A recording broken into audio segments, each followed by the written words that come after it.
Talk Radio. The Late Night Alternative with Iain Lee on Talk Radio. We have ways of making you talk.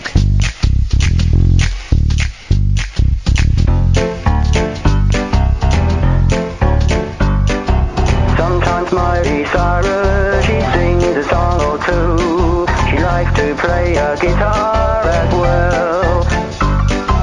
Sometimes Miley Cyrus, she had a laugh with you. She plays country western too, so join in with her too. Come on, join the gang. Miley Cyrus too. Miley Cyrus plays the guitar and sings along with you. Come on, join the gang.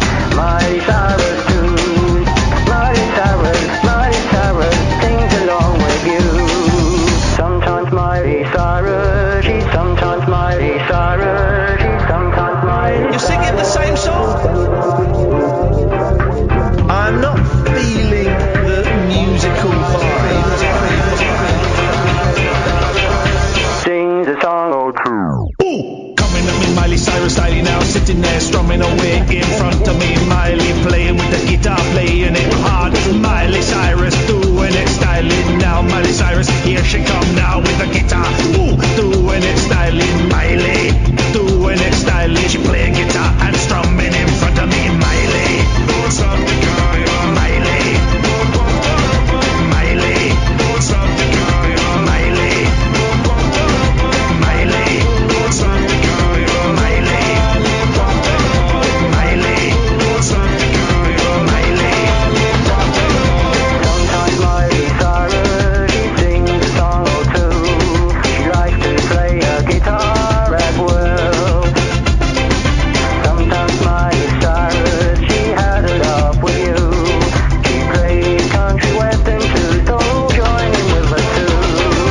Come on, join the gang. Miley Cyrus too. Miley Cyrus plays the guitar and sings along with you. Doing it styling. Come on, join the gang. Miley Cyrus too. Miley Cyrus sings along with you. Doing it styling. Miley, Oh, blimey. Miley, Oh, blimey. Miley, Oh, blimey. Miley, bum bum bum bum. Miley, Oh, blimey. Miley, Oh, blimey. Miley, Oh, blimey. Miley, doing it styling. Miley, what's up the guy? Miley, Miley, what's up the guy? Miley, Miley, doing it styling. Miley, doing it styling. Miley, doing it styling. Miley, doing it styling. Miley. Well. Oh yes. Hip, hip, hip. 0344 499 1000 is the telephone number. It's the Late Night Alternative, weeknights from 10 on Talk Radio. Listen via the DAB, listen via the app on your intelligent pocket telephone, or go online to talkradio.co.uk. It's a phone-in show, unlike any other phone-in show. We will not be dwelling on the day's talking points that every other radio show has done. Doesn't mean you can't phone in about them. There are big stories that have been happening today. Big anniversaries. Anniversary seems the wrong word when you're talking about something like Grenfell, doesn't it? But it is. It's a year, man. A year. If you feel the overwhelming compulsion to phone in and talk about that, not Grenfell, Manchester. Sorry, I got the two confused. Manchester was a year ago, and Grenfell was a little over a year ago as well, wasn't it? What I'm saying is, all of phone-in radio has been about those two dark moments in humanity. And it would be kind of nice if these 3 hours were free of that darkness. However, if you want to phone in and talk about those moments, you'd be very welcome to. We don't turn many people away. Occasionally, if someone's been on like 3 or 4 days in a row, we might ask them to call back tomorrow. I can think of two people that are unwelcome on this show. One pretended to be someone else and claimed that she committed suicide, and one used to be in the BNP. That's it. It takes a lot to get banned from the show, you know. So if you want to talk about those two huge, horrendous, dark clouds that still cover parts of this country, and will cover parts of this country for a long, long time, you will be very welcome to. I'm certainly not going to turn you away for that. But what we try and do between 10 and 1 on the late night alternative here on Talk Radio is try and just, I don't know, dick around a bit. Have a laugh. So tonight we have a yes word or S word. That's the game we play after midnight, where we play a song that a listener has sent in, and you phone up during the song and you say, yes, it's good, or no, it's a piece of SH1T. Please don't say the swear word. Lots of people have been phoning up saying the swear word, and it doesn't help. Tonight's yes or S comes from former regular contributor to the show, Lane. I've not listened to it, so I don't know. We'll play that. Someone has done a remix of my Russian World Cup anthem. Although I've got to be honest, guys, all of the remixes so far have failed to capture the joie de vivre of the original song. So again, I've not heard this one. I suspect it'll be rubbish. And also, have you seen... Now, this is a weird one, right? This is a weird one. And someone sent me an email. Have you seen the trailer for that kids' film, like, about dogs? About dogs going undercover. Dogs going undercover. I don't know what it's... I saw an advert for it on a bus today, and I've seen the trailer for it. Someone... comes out on the 25th of May. Someone has sent me a really compelling argument that the film is a propaganda movie for paedophiles. Yeah, I know. I got the email and I read it and I thought, oh, this is a fruitcake. And they sent me a link. I clicked on a link because I was so intrigued. Now, assuming everything that someone had written a review pointing out it normalises grooming, and not dog grooming. It normalises inappropriate sexual behaviour, right? If everything in that review is in the movie, then yeah, it's pretty weird. It's pretty weird. It's unlikely you've seen the film because it doesn't come out until the 25th. But I know that sometimes for these kind of lower ranked kids films, they often have preview screenings that people can go to and go and have a see. So if it's a long shot, maybe you've seen it on a hooky VHS that you bought from a fella in the Tesco car park. It's a long shot. If you've seen the film, it's about dogs. It's about dogs going undercover. Then can you give me a call? 0344 499 1000. But this email, it so intrigued me, I clicked on the link, despite saying I never click on links. And it's a pretty compelling case to argue that it's basically a paedophile's charter. 0344 499 1000 is the telephone number. Show dogs. Thank you very much. 5 points to Catherine Boyle. 5-0 to Catherine so far. It won't stay that way for much longer. In the meantime, though, you can phone up. It will cost you pennies, probably free. You'll speak to Catherine. She'll take your name and number and we'll give you a call back. It's not like BBC London or London's Biggest C Word. What would you like to say to the host? OK. Well, we may give you a call back later. It's generally, what's your name? All right, we'll call you back. And then you get called back and you come on. You might wait a few minutes. You might wait a little bit longer than a few minutes. But you'll be listening to the show down the phone. And, we had a guy phoning up yesterday to tell me that on Saturday afternoon he'd cleaned his cupboards. So we'll take anything. We'll even take Alan Caddick. Good evening, Alan. Flipping heck, man. How are you? Oh, that's none of your business, boy. I'm in a good mood tonight, boss. Why is that? Have you had some? No, because we're coming up to the middle of the week. Huh? Because we're coming to the middle of the week. Why does coming to the middle of the week put you in a good mood? Because we're halfway through the week. Yes. And it's not long to the weekend. Well, I know what the middle of the week means. I know what midweek, as we often abbreviate it to, I know what that means, Alan. Or some people call it hump day. Oh! But you're saying that because Tuesday is nearly the middle of the week, that gives you a weekday boner?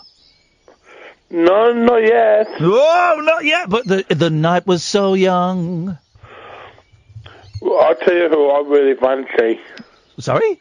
I'll tell you who I really fancy. You're going to tell me, despite not being prompted, Alan is going to tell me who he really fancies. Go on, Alan. Lady Cadonk. Flippin' heck, man. Why? Yeah, because I feel like a connection. Seriously, Fanny. there's a connection. I know what the connection is. Shall I tell you? Go on. Fanny. There we go. No, not just an intellectual connection. Oh! No, Lady Cadog, if you're listening! Run like the wind, run for your life. Hello? Hello? Lady Cadonk, you there? Yeah, she's you can hear her now. Run like the wind, run for your life. That's not Lady Cadonk. Hello? Are you Lady Cadonk? Yes. No, you're not. Yes. No. Yes. Lady Cadonk's female. Just shut it, pal. Excuse me? You're starting on me. Yes. Look, I can take you down to Chinatown. Dear. What a radio program this is. Well, that's what you pay your license fee for. Are you real? Yes, I am. Are you real? You? Who, you? Are you real? Who's that? Your worst nightmare. Wow, gosh, it suddenly got very, very tense. Thank you for an excellent start to the show, Alan. 0344 499 1000 is the telephone number. This is the Late Night Alternative, weeknights from 10 on Talk Radio. Across the UK, online and on DAB. The Late Night Alternative with Iain Lee on Talk Radio. I like the mushy peas. 0344 499 1000 is the telephone number if you want to give us a call. We're off to a flying start. Let's go to Dan. Good evening, Dan. Good evening, Ian. Good evening, Dan. Ian, I'm very confused. Okay, welcome to the club, man. Well, basically, I rung. Obviously, I've just discovered your radio show last week. Okay. Okay. Yeah. Yeah. I love it so far. I'm not gonna lie. I'm absolutely loving it. Yeah. Right. But I rung Wednesday, and you said I was a lovely chap because I did a Mick Jagger impression, and I asked you which was better, the Beatles or the Stones, one of their songs. Yes. Yes. And then you said I was a troll because I liked Kasabian, and then did a Chris Tarrant impression. Yeah. You're a troll because you like Kasabian. Yes. Well, come on, man. I'm not a troll because of that. I'm a nice guy. Can I tell you? Can I give you some wisdom? Yeah, man. Go for it. Why does life have to be so unfair? You know what I'm saying, brother? Not really, no. Life is unfair. Kasabian are one of the suckiest bands of all time. They ain't a band. They're just a bunch of people that own guitars and drums. They can't do nothing. Yeah, but then you. I think you said Nickelback were in the studio, but then like Nickelback are even worse. Did I say Nickelback were in the studio? No, you said like Nickelback were outside or something. Like after you put the phone down. Yes, the guy Sam who normally takes the phone calls bums really likes Nickelback. Why? That's even worse. I don't know. Me. They are worse. But here's the why kind don't you of get me to work on the show then? Because you're an idiot. Oh mate, come on, man. I was ringing up to get a cheering up. It's Tuesday evening. I'm hoping for a pick me up phone call, and I'm getting shouted down the phone. Yeah. I'm a troll. Yes, you're a troll.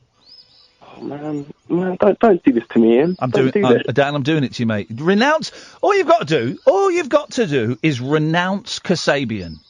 Right, Ian. Can I have some homework then? Who should I listen to? And I will report back to you tomorrow. Okay. Okay. Well, you like the Who, yeah? Have you listened to the Who? Of course. You say of course because you like Kasabian, so I don't honestly know what you like. Mate, I like basically anything that was sort of... Okay, so these are the bands I like, okay? Oasis. Oh, Jesus. Foo Fighters. Oh, for crying out loud. Okay, go on. I'm asking you, Ian, what should I listen to, man? Well, here's what you shouldn't listen to, right? Oasis and the Foo Fighters and Kasabian. It's rock by numbers. Hey, Foo Fighters are quality. No, they're not! They are lousy stadium rock. That's stadium rock as though it were written by a computer. Ian. Yes. Ian. If you tell me to listen to something, right, tell me to listen to an artist right now, I'll go away, I'll do my homework, I'll listen to them, I'll listen to all of their best of, right? You'll go straight to the best ofs. Wow, you really are committed to this. No, I won't go straight to the... I'll obviously, okay, fine. If you tell me what to listen to, I'll come back on the air tomorrow. Here's what I'm thinking about this guy. Off with his head! But I'll bear with it. I tell you to go and listen to XTC, Fossil Fuel? No, I think you said something. I think so. Right, well then that's your first lesson, and I set that lesson a week ago, and you haven't done your homework. Oh, I'm sorry, Mr. Lee. I'm sorry. Don't put me in detention, Mr. Lee. God, that got a bit weird, didn't it? That got a little bit kinky. There's a little bit of a kink on there. Oh, go and listen to the Kinks. There you go. Oh, sweet Lord, let's get this out of the way. Hang on a minute, I've got to psych myself up for this. Well, come on, Ian. Psyching myself up for this, because this is going to be hard. Come on, Ian. I'm psyching myself up. I've just dropped my guts. Cass lucky she's not in the studio tonight. All right, Glenn, what you got for us tonight? I bet it's boring. To be quite honest, Ian, I've got a slightly serious point. North of Manchester, I live in Stockport. We're waiting for the bells ringing at 10:31. Yeah. Okay. No, I'm not messing around tonight. I'm not having a laugh. And if you could tell your listeners just to have a little minute for 10:31. No. No? No. Why not?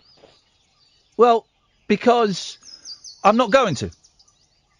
Okay. If people want to, they will, and if people don't want to, they won't. I won't be, because I'll be doing this, and that isn't in any way meant to be disrespectful, because me and Kath were on air when the bomb went off, and we had to kind of cover it as it happened. But for me, a minute's silence at the time the bomb went off. No, Ian, I didn't say a minute's silence. I just said we're going to listen to the bells. So if you could just ask your listeners just to take a slight moment. No, I'm not going to. I'm not going to. Okay. What? Because it was a year ago, and I know it's still very, very fresh in the minds. Will you let me finish, mate? I apologise. I know it's very, very fresh for everybody that was there, the families of the people that were there, and for many, many people who weren't there. Yeah. But I don't think, I've thought about it a lot over the past 12 months. And you know what? Tonight I want to celebrate life, and I want to celebrate being alive, and I want to celebrate things, and just 10:31, having a little think. I don't like telling people when they should be having a little think, because I think it puts, if people can't, I always feel guilty on Armistice Day because I forget the silence, because I'm normally with the kids, or I'm driving somewhere, or Remembrance Sunday, because I'm doing something, and then about 11:15 I go, oh no.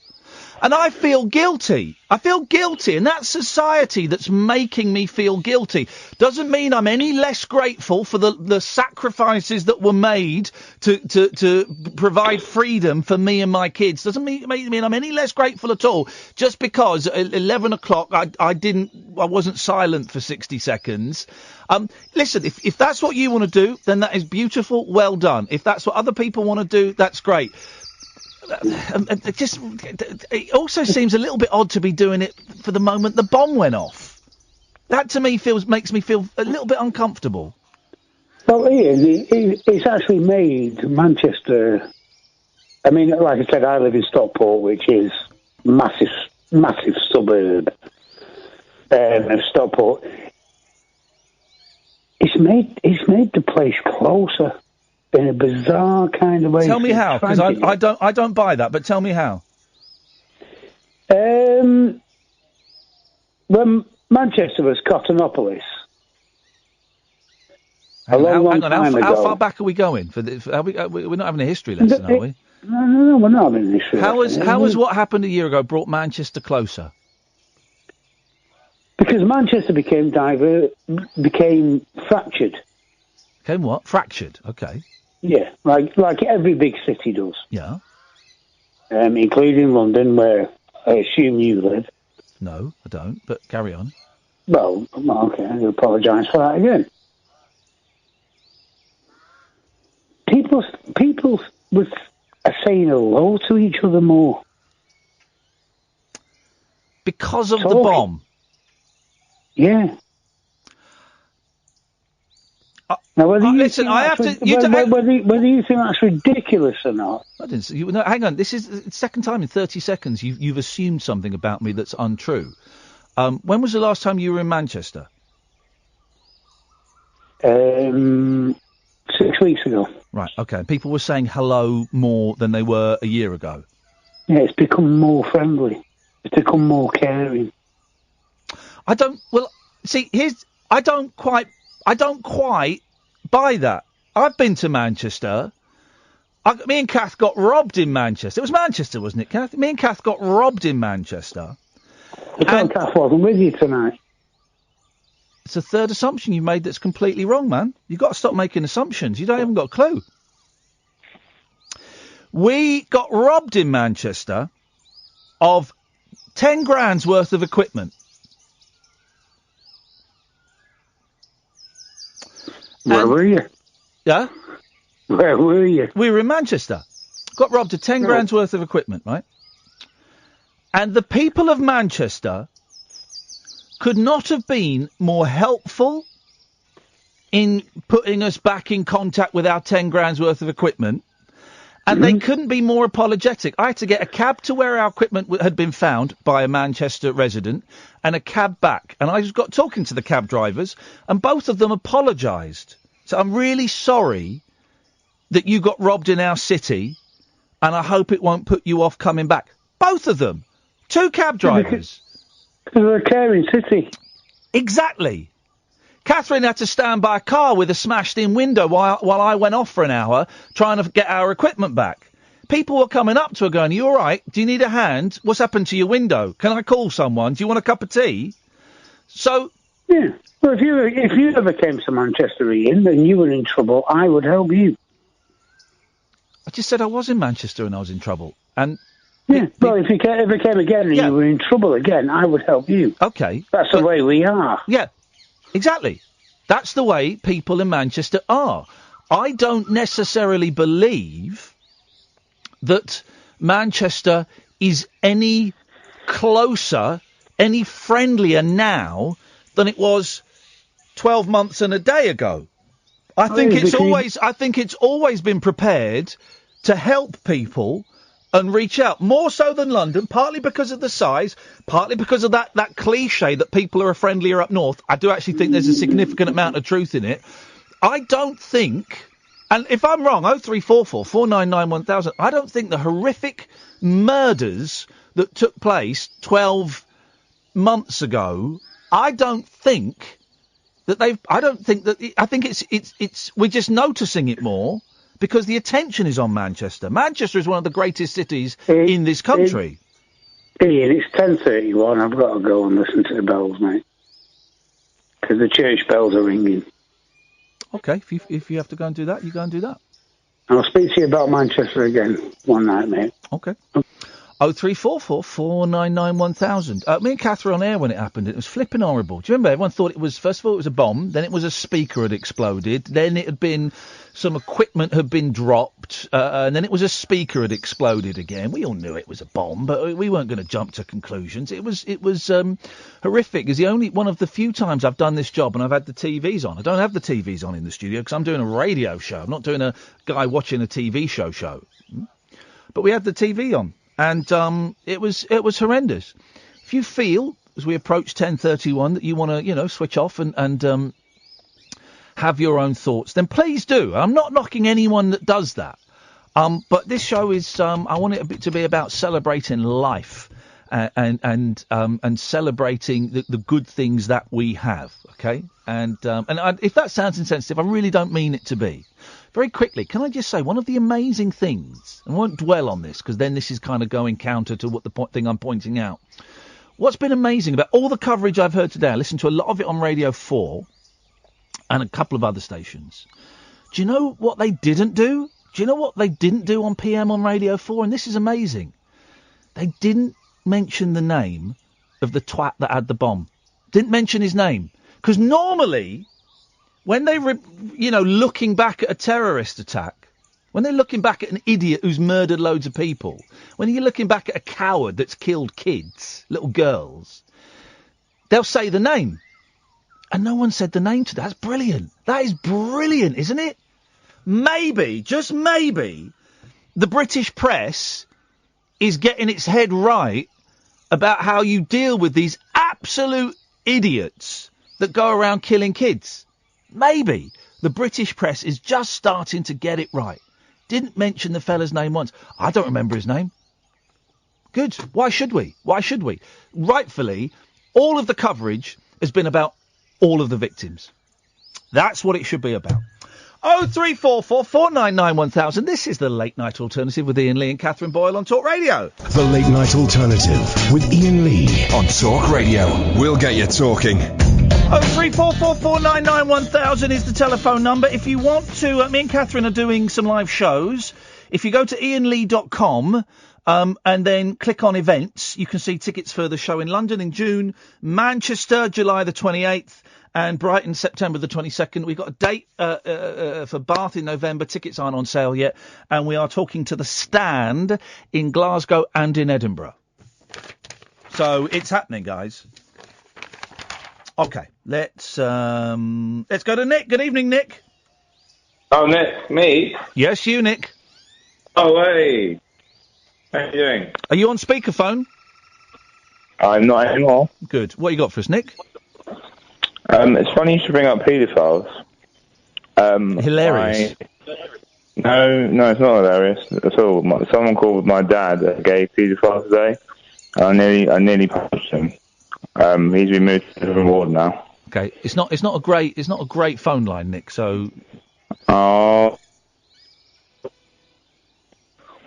I'm assuming that's trying to make it better. It's not a great phone line. Yes, no, I know. I'm standing by the window. Okay, I don't know if that actually does anything, but do you remember old mobile phones used to have that little pull-out aerial? Yeah, well, Nokia. Didn't do anything. It was just there because people, they thought, the marketeers thought that people wouldn't feel confident in it if it didn't have like a pull-out aerial, like a walkie-talkie. And you held the phone away from your face. No one held no one held the phone away from their face. Only people on The Apprentice and millennials. No. Nice joke. No, some of the Roo Boys did it in the 90s. Roo Boys. Right, so what you got for us? I'm feeling much better. Oh, that's great news. I'm getting out from... I did some drugs I shouldn't have done. I did a urine test, so I got put on section for 3 days. So where are you? You're sectioned. Are you under the Mental Health Act? Section 3. I don't know what that means. I'll get out in a couple of weeks. I don't know what Section 3 means. I mean, up to 6 months. Okay, right. But up to 6 months. So I'll probably be out in a couple of weeks, hopefully. Okay. And what plan is there in place to keep yourself in check, as it were? Oh, I've got a care plan. I'm on 1,100 grams of lithium. Wowzers. And I'm not 27, so I'm not going to blow my head off. Okay. I'm 30 years old. I'm going to be... Yes. What's it? A Banksy of comedy? I want to do stand-up comedy. Yeah, I know. You've told us that about 1,000 times. Batman. Go on.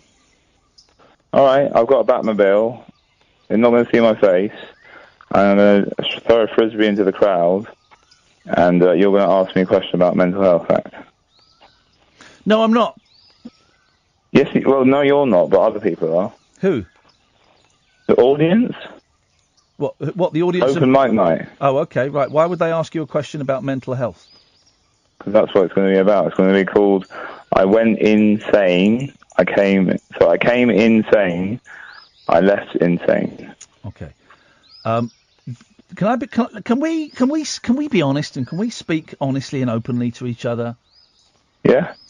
These phone calls feel weird, aren't they? Feel exploitative to me. What? Why? To me? No, they feel exploitative to me. Why? It feels like you are very seriously mentally ill, right? No, I'm not very seriously mentally ill, Ian, actually. No, because I suffer from bipolar. Yeah, and you're right. They section people who aren't seriously mentally ill all the time. I was under section 2, which was up to 28 days, and then they put me on section 3 because I knocked out some bloke. Okay, right. Okay. To me, you're seriously mentally ill, right? All right, fine. That's fine. My mum thinks that. My mum thinks the same thing. Yeah, and I think maybe you should listen to Mum. So quite often, Mums know best. And these calls to me feel like I am exploiting you for information, for a frothy, light-hearted, late-night phone-in show. No, I'm genuinely in Springfield. I can't see what I'm looking at. A honeycomb window. Can you hear it? Look. I can't hear the honeycomb, Nick. No. Oh no. Okay. All right. Well, it's not honey. It's not actually honeycomb. It's something that means that I can't see out the window. It feels unethical for me to take your phone calls and put them on a national radio station. Why? It reminds me of Bedlam. Oh my God, Bedlam! My dad went to Cambridge, and he could have been spun around in a chair in Bedlam. It reminds and he did have ECT therapy, electric compulsive therapy. It feels like I'm having a great time here, by the way. Okay. It feels.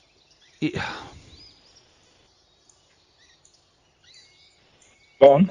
I'm thinking of the right words because I like to use the right words. Okay. I should have called it 11 o'clock in homage to the 11 o'clock show. But I need to take my meds. I don't feel you're up to phoning in, man. Alright. It's up to you, mate. If you want to cut me off, cut me off. No, I don't want to cut you off.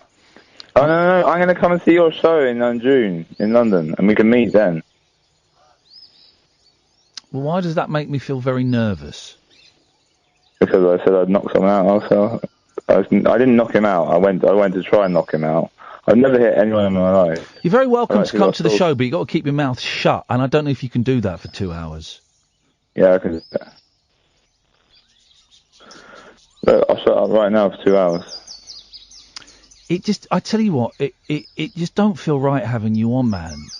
Mate, it feels like that makes me feel really sad. That's your thing. A bit depressed, actually. Okay, well that's your trip, man. That ain't my trip. It makes. I know, mate. We've gone through the same things. I've had a religious experience, of leaving God now. I was agnostic up until 6 months ago. Nick, you're really ill, man, and this is I'm not really ill. Nick, I'm not really ill. Nick, people who aren't ill very, very rarely get sectioned. You're babbling. Yeah, You're babbling. You're talking about listening. You're talking about listening. Have you been sectioned? You're talking about listening to honeycombs. You're saying you've got religion. I'm saying I'm looking through a honeycomb type fabric. Nick, listen, man. Yes, I'm listening. You're welcome to listen to the show. I think it would be better to call the show when you get some kind of grounding.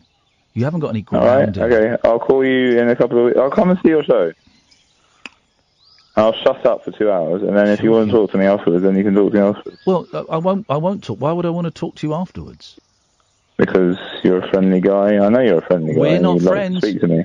No, I wouldn't. I wouldn't. I know we're not friends. No, Ian. I wouldn't. And here's the thing. Now you've just admitted to delusion.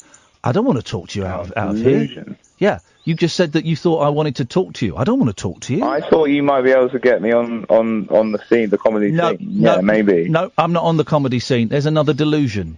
I don't want to talk to you. You did the 11 o'clock show, you muppet. Yeah, 20 years ago, mate. That wasn't on the comedy scene. Ali G and Ricky Gervais. You are living in a fantasy world. I do not want to help your career, even if I could help your career, which I can't. All right, fine, then. More is there for us to talk about. I don't think there's anything for us to talk about, man. All right, I'll come and see your show, which I'm allowed to do. If you bought a ticket. Block me. Yeah, if you bought a ticket. Well, I can kick you out. I can kick people kick me out. No, that's what I'm going to do. I'm going to have a bouncer, and the hecklers are going to go, get off, and I'm going to send them to the bar.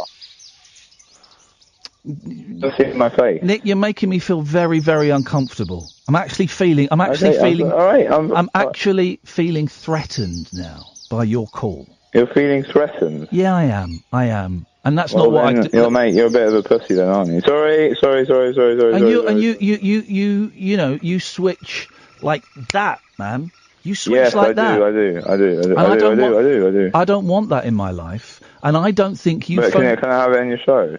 I don't think that you phoning up is healthy for either of us. Okay, that's your opinion. All right, I respect your opinion. Okay. Do you want me to go? I wish you the very best of luck, Nick. Tell me the dates, the London date. I'm not going to do that. All right, I'll find out online. Okay, listen, you buy a ticket, you're welcome to come. First sign of trouble, and I say this to anyone, first sign of trouble, you're out. Cool. All right. Well, now you've left me feeling really uncomfortable. All right, so sorry. Well, have a shit. Never have a shit. Oh, sorry, I said a shit. I'm doing again. Nick, sorry. Thanks for calling, mate. You had 3 S's and then you had an F. We're not allowing that, mate. I feel really uncomfortable now. I feel that on my shoulders. I'm not a pussy because of it. I'm not a pussy. But also, I didn't get angry when he called me a pussy because I know that he's ill. I don't think there's any malice in what he says. I think it's an inability to control one's emotions. And I've been thinking about this a lot. I wonder if having someone like Nick call up is exploitative. I certainly don't think it's helping him. And we've had people call in terrible situations. And I think maybe the act of them phoning up, or perhaps a sentence we have said, has helped them. I don't think we've helped Nick. At best, I don't think we've helped Nick a bit at all. At worst, I think we may have. This show I may have made things ever so slightly worse for him, and I don't want that. Anyway, 0344 499 1000. This is Talk Radio. The radio show where the owls are not what they seem. Do you or have you ever watched Twin Peaks? The Late Night Alternative with Iain Lee. We could be dreaming and meeting each other in our dreams. On Talk Radio. Well, we've got 3 callers lined up. Their names all begin with G. Let's go to George first. Good evening, George. Good evening, Ian. Hasn't been much of a celebration of life so far this evening. Every call is a celebration of life. Even the ones with the slightly darker tone to them, I think, are a celebration of life because life isn't all balloons and rainbows and what do they call it? Space candy. It's hard work for a lot of people, isn't it? It is. I'm wondering if we could make this call the beginning of our podcast. It would be quite nice to set it up that way. We can do that. We can nick the audio from this and put this into the podcast. What would you like to say in this introduction? Well, it's all been quite synchronistic. Because this time 33 years ago I'd been planning to release a series of 7 one-hour tapes. Yeah. Oh. They were going to be the captain's tapes, the key to Rainbow Land. Yeah. And we never got past the first tape for one reason and another. But now, 33 years later, I find myself wondering if we could do 7 1-hour podcasts. We can do 7. Okay. Do you know what? That's a great idea. We'll aim for 7 podcasts of up to an hour in length, maybe a little bit shorter, but up to an hour in length. And that can be the first 7. Let's aim for that. In fact, George, let's cut now to me and Catherine chatting to you in your living room. Yes, wonderful. I look forward to that. There we are. We've done that. There's that now. And now in the podcast, George, it will be us having a chat in your living room. Brilliant. What time did we say we're coming tomorrow? Did we say 4? 3. 3? We said 3. Okay. 3 o'clock kick-off. We'll be at 3 o'clock kick-off. Well, we shall be there. Here's the thing. So what we'll do is me and Kath will come and just have a chat with you and record some stuff. Give us a few tapes. Not too many. Give us a few. It will take. I tell you, I'm in the very early stages of moving house, so I haven't got the technology at my fingertips to convert the tape to digital media. I will once I've moved. It's going to be about 3 or 4 weeks, and then that's going to be the first thing I do when I get into my new house and all set up is convert your tape. So about a month or so. Brilliant. But it's going to happen, man. It's going to be great, and I've got a lot of people that I know will be interested to hear it. I've sorted out some really nice little bits of Peter Cook and a few other of my first phone-ins to Perfect, man. Mike Dickin and Robbie Vincent. Wow. And Robbie Vincent was supposed to come on this show, Catherine. What happened? I know he cancelled at one point and he never came back. We're supposed to get Robbie Vincent on. It's going to be brilliant, George. I'm really looking forward to it. So am I. And we'll put, but for those who are listening and going, what we're talking about, we're going to put out a series of podcasts, 7 episodes of me and Catherine just chatting to George about his life and his philosophy and his politics and some of the famous people he's met. And we're going to kind of intersperse it with collections, snippets, chunks from his audio tape collection. How many tapes have you got in that collection now? I don't know. I haven't counted them. Well, that means a lot. It is a lot. We'll put it up to Hampstead today. I had a haircut especially for you. I had a haircut today as well. Oh, there you go. How much did you pay? Oh, I paid 27 quid. I paid 22 quid. Oh, look at that! Look at us, the fancy nut cut. And we're going to put it out as a podcast, and it's going to be free to listen to, and and everyone can have it on their iPods. And I think it's going to be riveting. I hope so. No, I think it'll be good, man. I really think it'll be good. You've got stories to tell. You've got stories coming out your ears. It's so nice that you're interested in hearing them, Ian. Can't wait. You are very special to me. Yeah. And that's a lovely thing to say, man. Thank you. Well, it's true. Thank you. And as I say, I really look forward to seeing you both tomorrow. Do you make cups of tea, George? Yeah, what else? What sort of cakes do you like? Oh, no cakes. I'm trying to lose weight. I'm on a diet. You're on a diet? I can't have a cake. Well, I've got to get you something. Well, just get a cup of tea. Cup of tea will do us. Good. That'll do us. George, we'll see you tomorrow about 3 o'clock, mate. I really look forward to it. Thank you, fella. Take care. Ta-ta. Bye-bye. There we go. Well, that's happening. It's going to be a series of podcasts. And I think it's going to be, it's not going to, well, it could be the new Serial. Could be the new Guys We Shagged. Is that what it's called? It could be the new My Dad Wrote a Porno. It could be. The Rainbow George Diaries, the Rainbow Connection. I don't know what it's called, but we'll come up with something, and I think it's going to be really interesting. I'm really looking forward to it. 0344 499 1000. Good evening, Gavin. I'm very well, thank you. Didn't ask. I avoided that trap. I didn't ask. You created a brand new trap. I've created a brand new trap that I've avoided craftily by not asking you how you are. Yeah, but you said you answered a question that I didn't ask. Yeah, I've fallen into my own trap there, haven't I? On a scale of 1 to 10, to fall into. No, on a scale of 1 to 10, how awkward did you feel after your call to the Bob Mills show on Sunday?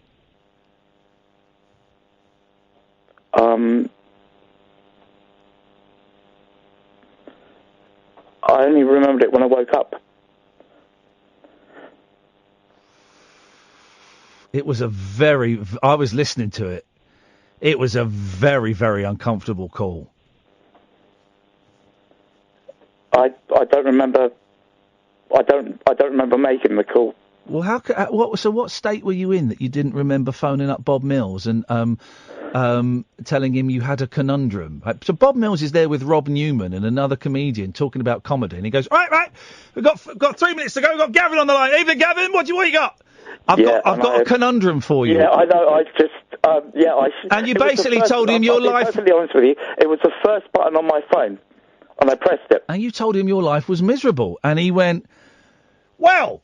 Now, I'm sure Iain Lee is desperate for this kind of call, but there's not a lot we can do. And then one of the comedians gave you some advice. Fair play. He had a go. And you went, that is the worst bit of advice I've ever heard. I don't remember. And I don't remember the call. Yeah. I generally don't remember the call. Well, what state were you in that you don't remember making a phone call like that, man? Like I said, I've got nobody to talk to, and this is the first. And I'm not saying this on my button. I know, and I'm not saying this to embarrass you. I'm not saying. I know, please don't think I'm doing. I'm doing it because I phoned up with some good news as well. Okay, but you keep ignoring the question I've asked at least twice now, so I'm going to ask it a third time. Okay, I'll listen. What kind of state were you in that you don't remember making that desperate phone call? Heartbroken. But I've been heartbroken, and I don't have blackout because of it. You've got mates, you've got Kath. I haven't got anybody. No. I've been heartbroken, and I'm not talking about now. I'm talking about various points in my life. Were you drunk? Were you stoned? No, not at all, Ian. I generally don't have anybody to talk to. Okay. Well, you need to. Nobody, mate. You need to shift our phone number to button number 2 on your phone, and you need to put the Samaritans as button number 1. Yeah, I've spoken to them today, and I've also spoken to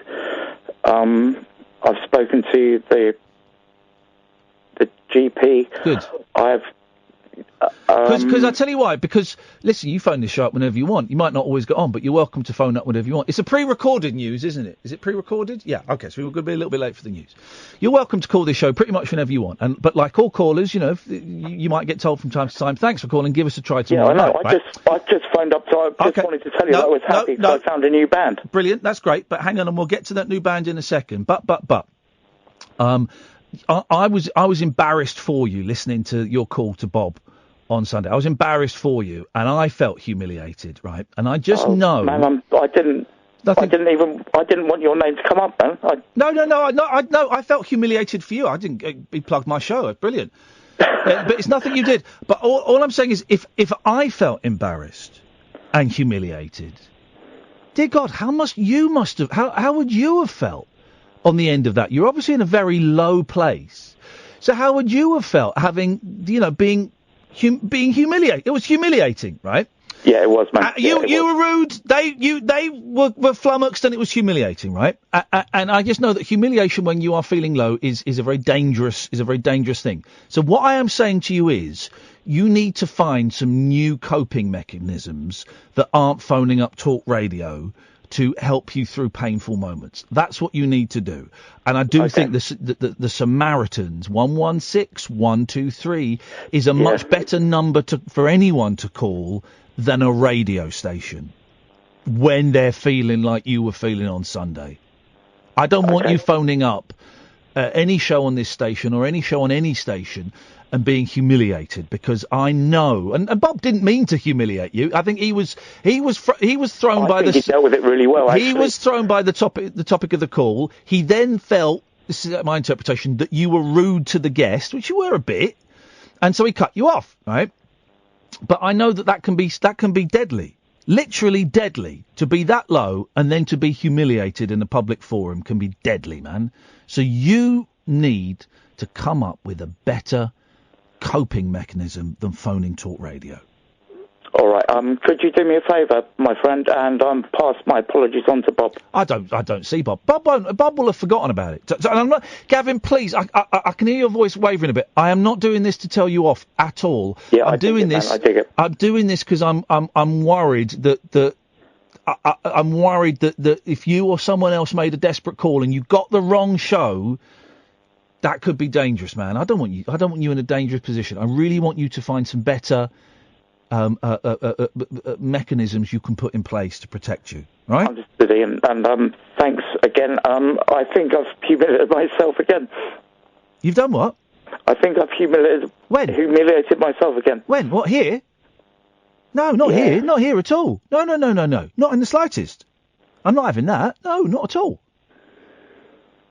I'm glad you phoned up cheers, tonight. Pal, I'll give it a break for a couple of weeks. Yeah? No, shut your face. Stop being a pussy. I'm not. Who was that who called me? Someone called me a pussy. It's just stuck in my head. I never call anyone a pussy because it's horrible.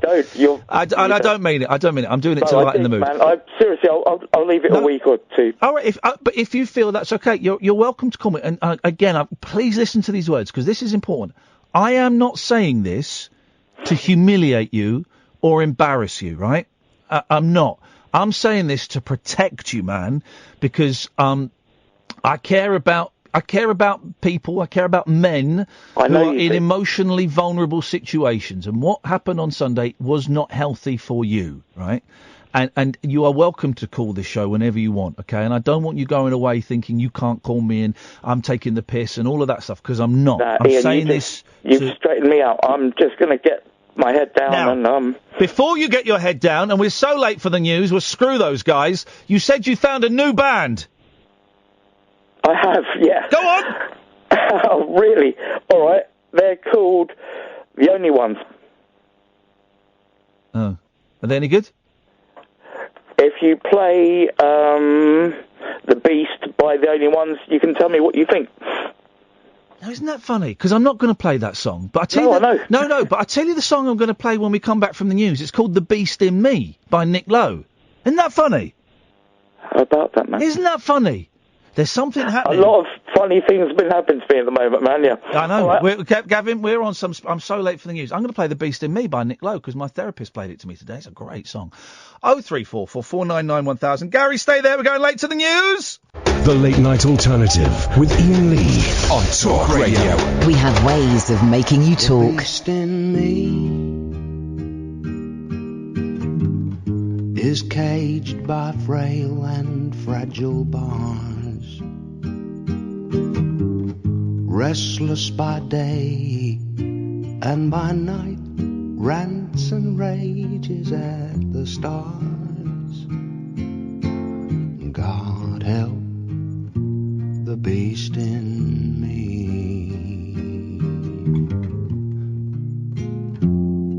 The beast in me has had to learn to live with pain and how to shelter from the rain. And in the twinkling of an eye might have to be restrained. God help the beast in me.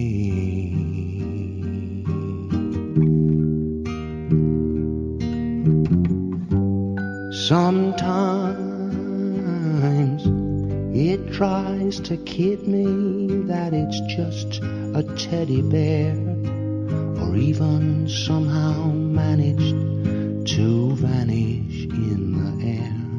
Then that is when I must beware of the beast in me that everybody knows. They've seen him out dressed in my clothes, patently unclear if it's New York or New Year.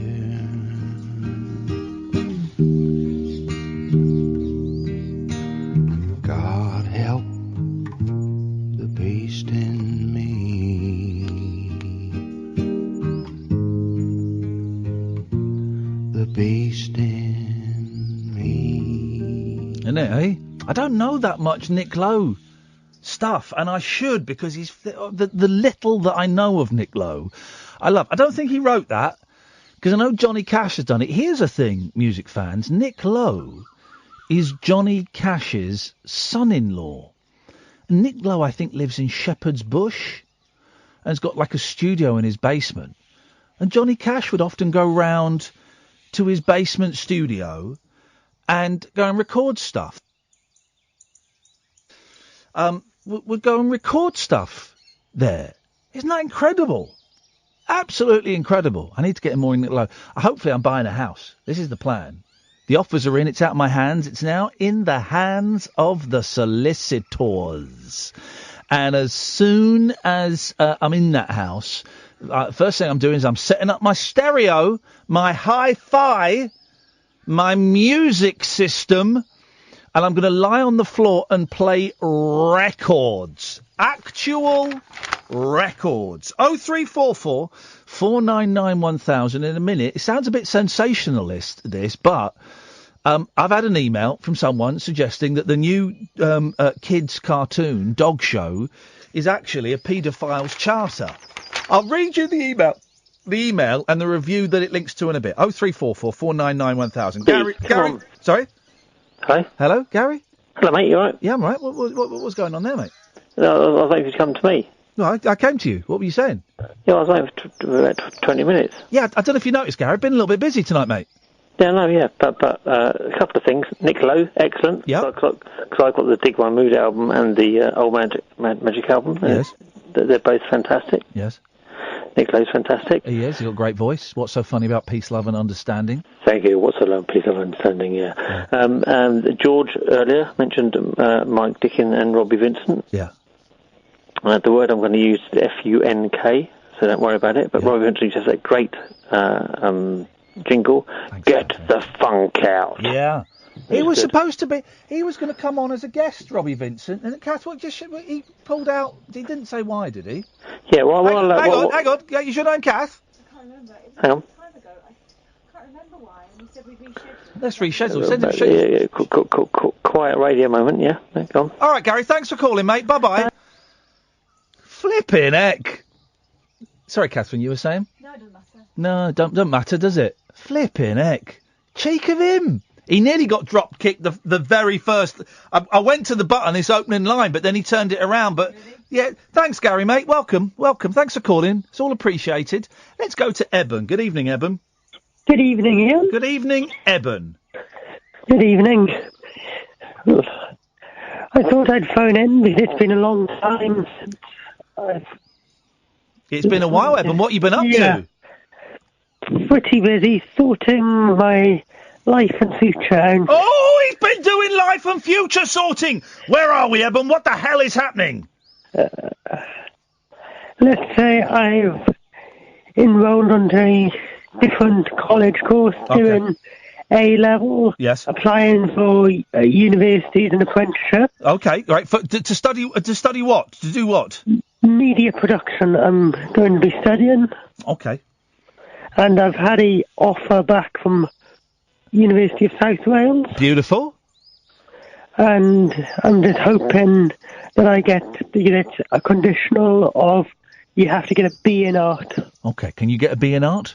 A Bart? I'm hoping, but it's just pictures, isn't it? Charcoal pictures. Yeah. It's just charcoal pictures. They expect a 1,000 to 3,000 word essay on your piece. Yeah.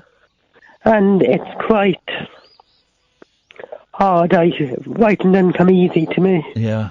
Yeah. Well, why don't you can hire a Ukrainian to write it for you. It costs you about 150 quid, but they will write it and they will guarantee that there's no plagiarism in it either. So because colleges now run it through a computer and stuff to scan it for see if paragraphs or sentences are lifted. But there's a hooky website. We were talking about it the other day. I was going to say it's illegal. It's not illegal. It's not illegal to get someone to write an essay for you. It's naughty.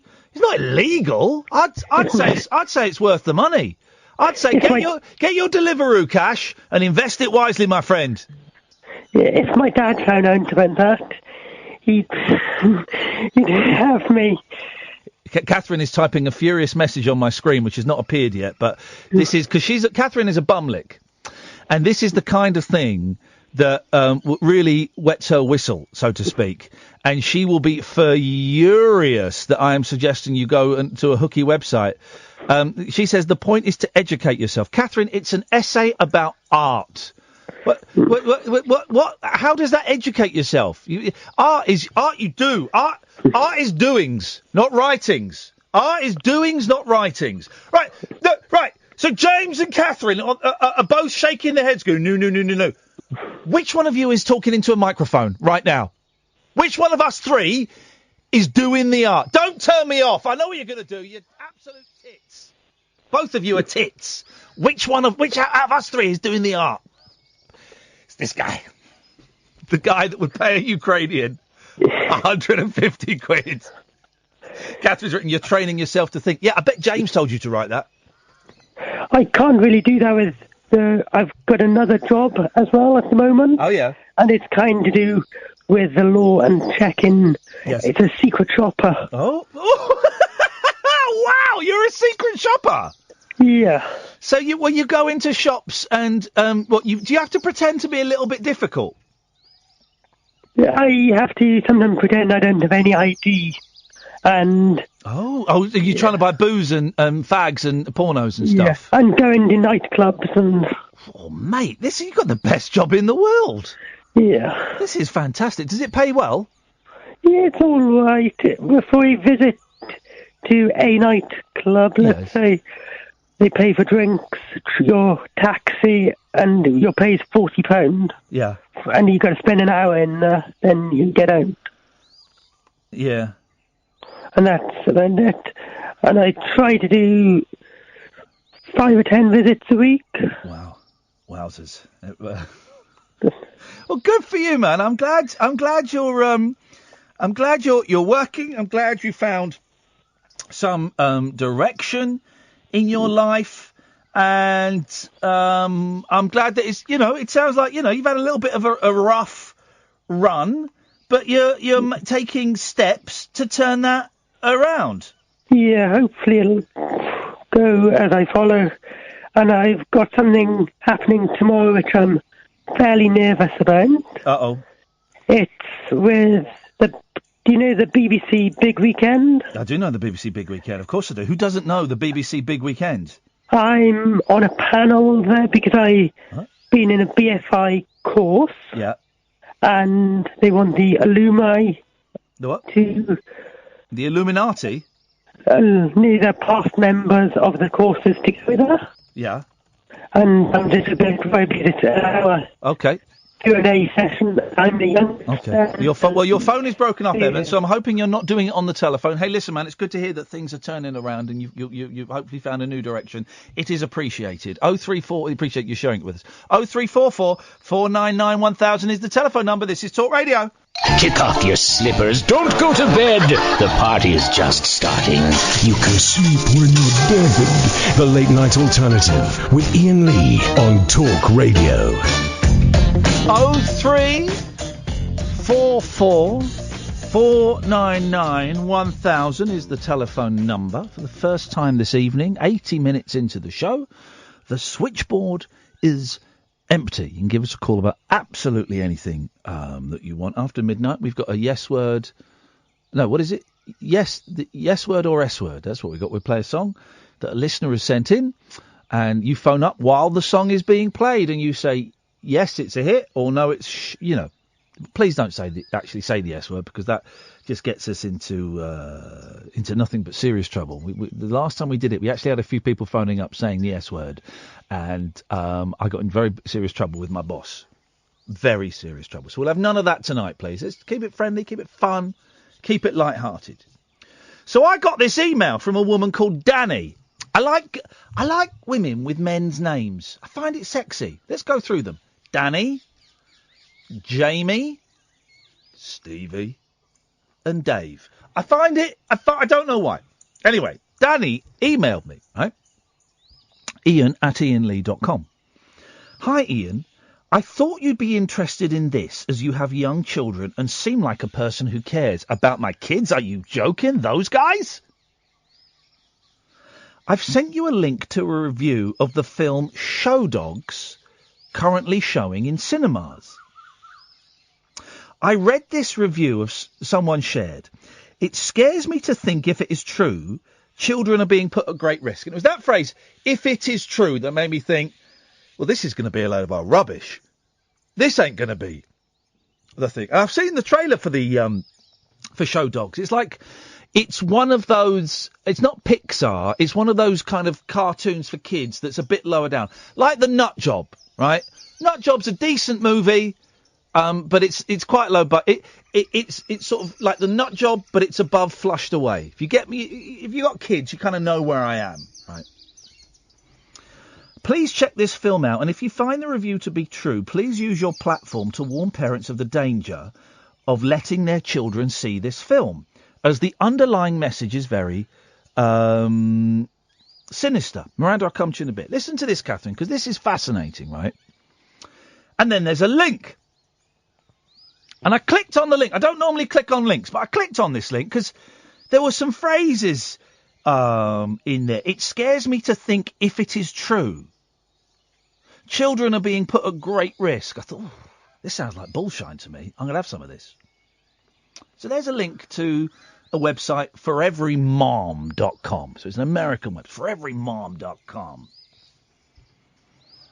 And it's a review by someone called Jenny Rapson. Don't know anything about this person. So at the point I'm reading this, I don't know anything about the film, apart from I've seen the trailer. It's about a cop gets teamed up with a dog. I think a human cop gets teamed up with a dog, and they have to infiltrate a dog show to solve a crime. That's all I've seen in the trailer. Grooming alert. Do not take your kids to see Show Dogs movie.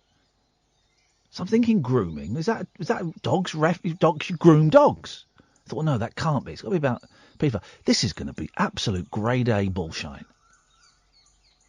The Show Dogs movie contains a dark theme that can send kids a very, very harmful message about who is allowed to touch their private parts and when. I'll be honest, at that point, I was hooked. It's quite a long review. Would you mind if I read it? Take a couple of minutes. And I'd love to know if you've seen the film. I don't think it comes out for a few days, but some of you might have seen a preview. And I know that, because I've been looking on Twitter earlier, a couple of you have questioned the person who wrote this review, claiming that they come from perhaps a right-wing organisation that often exaggerates. But then Plankton, who I play Overwatch with, and I trust him, he's a good guy. Terrible at the game Overwatch, but he's a good guy. First of all said, I'm a little bit sceptical about this. Then went off and did a bit of research and came back and said, well, no, actually, a few of the other reviews seem to be backing this up. So here we go. Listen to this. I'm usually very up on the kids' movies that are coming out, says Jenny Rapson, because I love to review movies in this online space for parents. But the past few weeks have been mind-bendingly busy for my family, and I completely missed that a new kids' movie called Show Dogs came out this weekend. The premise looks cute, so I'm glad I missed it. At any other time, I probably would have seen an online trailer and just taken my 7-year-old with me to see the Show Dogs movie when I watched it for my review. Stars Will Arnett, who I'm a big fan of.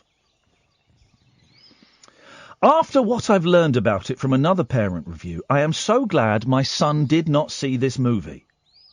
Let me explain. Torina Maldonada, parent reviewer for the Macaroni Kid website, did take her kids to see an advanced screening of the movie as part of her job with Macaroni Kid.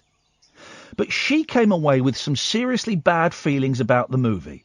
I'll let Maldonado explain in her own words. So this is now going to this other woman's thing. It all started out fine, she says. The premise is great for a kids' movie. Max is a talking police dog, voiced by Ludacris, who is paired up with a human partner, Frank, Will Arnett, from...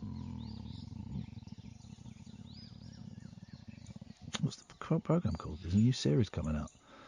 I love it. It's got orange writing on the DVD. Can't think what it's called. To infiltrate a prestigious dog show and rescue a kidnapped baby panda. Thank you for that, Catherine. Being a tough dog from New York, Max has no business competing in a dog show, but uses his street smarts to outperform the competition to get closer to the inner circle of kidnappers. Along the way, Max learns lessons about trust and the need to accept help from others. The usual hilarity ensues with dog farts, bites on the rear end and slapstick bonks to the head, which elicit giggles from the audience. Then breaks out of that into the original writer. It's when Max the police dog learns what he has to do to truly go undercover and be accepted as a legitimate show dog that the trouble with this movie starts.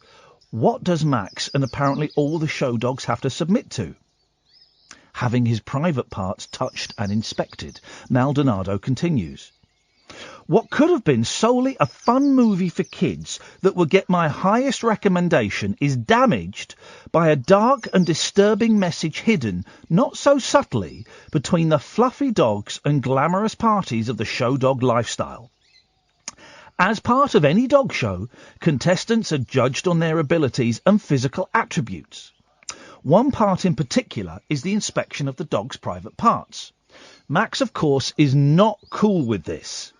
And when his partner Frank and a former champion show dog try to get him to accept this process, a certain dark and very dangerous theme for kids emerges. Maldonado explains. Since the inspection of the private parts will happen in the finals, Frank touches Max's private parts to get him used to it. Of course, Max doesn't like it and snaps at Frank for him to stop. Max is then told by the former champion who's been through the process before that he needs to go to his Zen place while it happens so he can get through it. More attempts are made by Frank to touch Max's private parts, but Max is still having trouble letting it happen and keeps snapping at him. I'm reading this thinking, this is weird. Is this? And at this point, I don't know if this scene is actually in the movie or if this is all bluff and bluster. And in my head, I'm going, is this an exaggeration? What? Max needs to get it together, see, and let people touch his private parts, or he might lose the competition and fail at his mission to rescue the kidnapped panda. Do you see what's happening here? Max's success is riding on whether or not he lets both his partner, for practice, and a stranger, the competition judge, touch his private parts. In a kids' movie? What? Newsflash, folks. This is called grooming, and it's what sexual predators do to kids. It gets worse. Maldonado describes the movie's dramatic dog show final scene. The day of the finals come, and if Max doesn't let his private parts be touched, he may lose the competition and any hope of finding the kidnapped panda. Are you still with me? It all rests on his ability to let someone touch his private parts. The judge's hand slowly reaches behind Max and he goes to his Zen place. He's flying through the sky, dancing with his partner. There are fireworks and flowers. Everything is great, all while someone is touching his private parts. So a stranger touches Max's privates, and it must feel good because Max has gone to his happy place while being fondled. No. That's what it says there. It's not me doing that. Maldonado saw the movie with not only her kids, but her husband and her mother. After the movie, all three adults felt uncomfortable. She says, during the movie, I kept thinking, this is wrong. It doesn't need to be in a kid's movie. Everything else in the movie is good fun except for this. Afterward, my husband mentioned that he picked up on this message too, as did my mum, who saw the movie with us.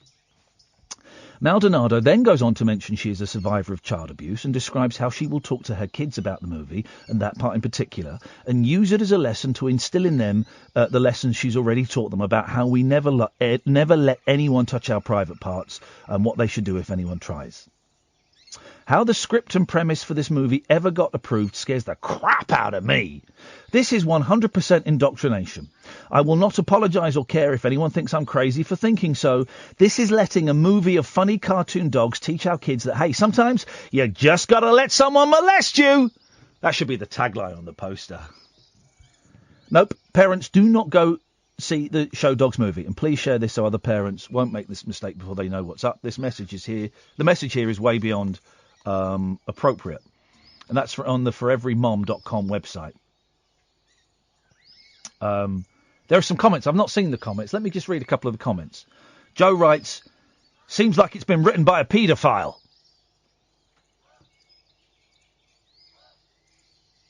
Billy Woody says, Billy Woody, oh, come on, man. I'm sorry, but you guys are like Chicken Little. No child is going to see this movie and think, oh, the dog did it, so it must be fine.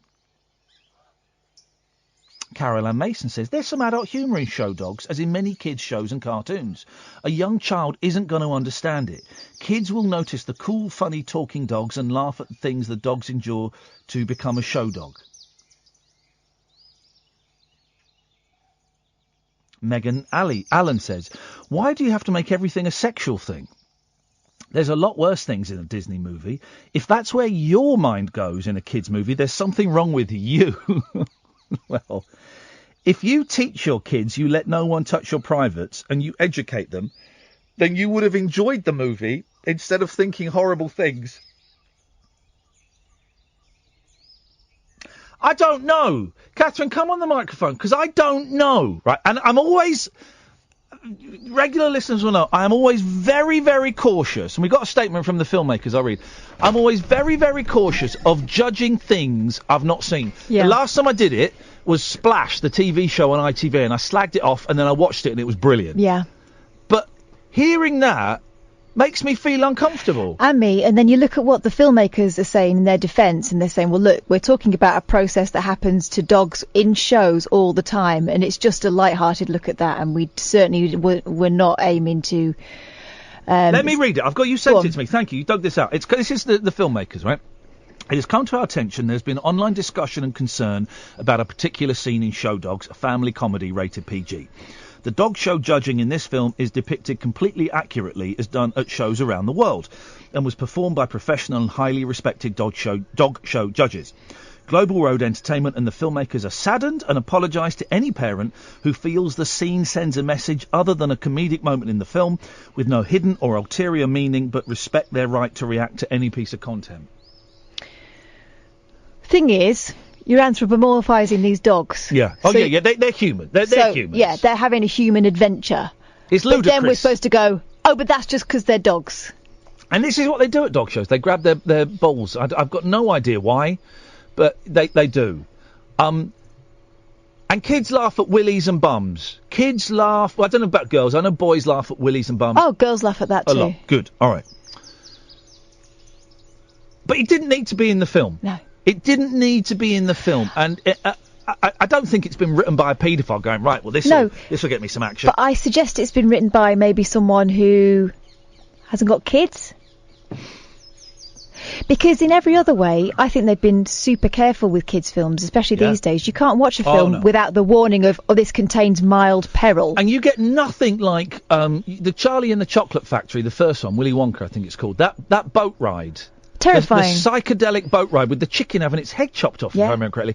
It's horrific. Horrific, right? And you don't get anything like that in kids' films these days. No. Nothing like that. And they go through so many panels and tests. So this seems to be feels a bit ripe, doesn't it? A real clanker. It does feel ripe, and I probably won't take my kids to see it. But we haven't seen it.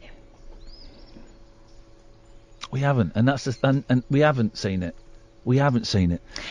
Go on. And we all know what forums can be like. Yeah. There's a call there. They may want to talk about this. Let's get Roger on, because Roger was doing a little bit of digging around. Good evening, Roger. I'd like to protest, first of all. I'm not terrible at Overwatch. Listen, I don't want to fall out with you, mate, but you are one of the lousiest teammates I've ever had the misfortune to play with. Every time I play with you, I lose. What's that about? Well, this is fake news, listeners. Fake news. Come on, Plankton. Now, you were doing a little bit of digging around about this, because you were suspicious of the original review, weren't you? I didn't find the original story that I found was on CNN. Right, okay. And that is mentioning a organisation that does have a reputation for exaggerating tiny little things. They've recently got steam to ban visual novels. Really? Yeah. Oh, God. Yeah, because a load of visual novels have been told, right, you've got 2 weeks to clean up your act, or you're taken off steam. And a lot of the ones that have been affected haven't even got sex or explicit nudity. Oh. But as I said, what struck me was that apology. Yeah. From the filmmakers. It's not really an apology, is it? But it's saying that it's in there. They're not, that's what I mean. They're not actually denying that it's in there. Yeah. It's the context. Context is king.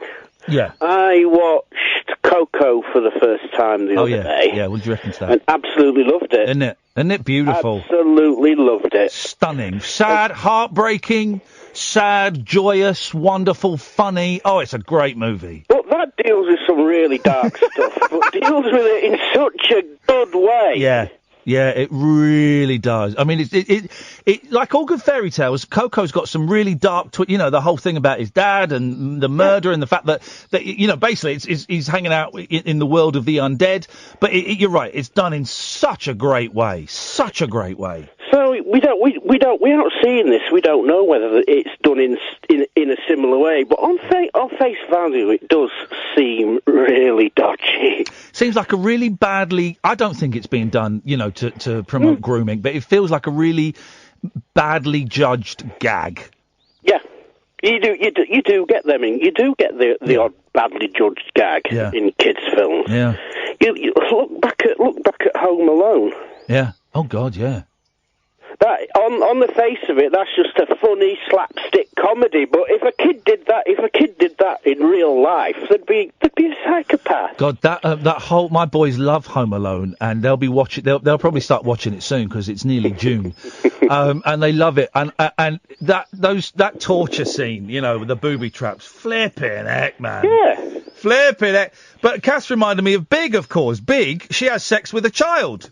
Yeah. A lot of those 80s films. There was a really good article by the girl from Pretty in Pink. What's her name?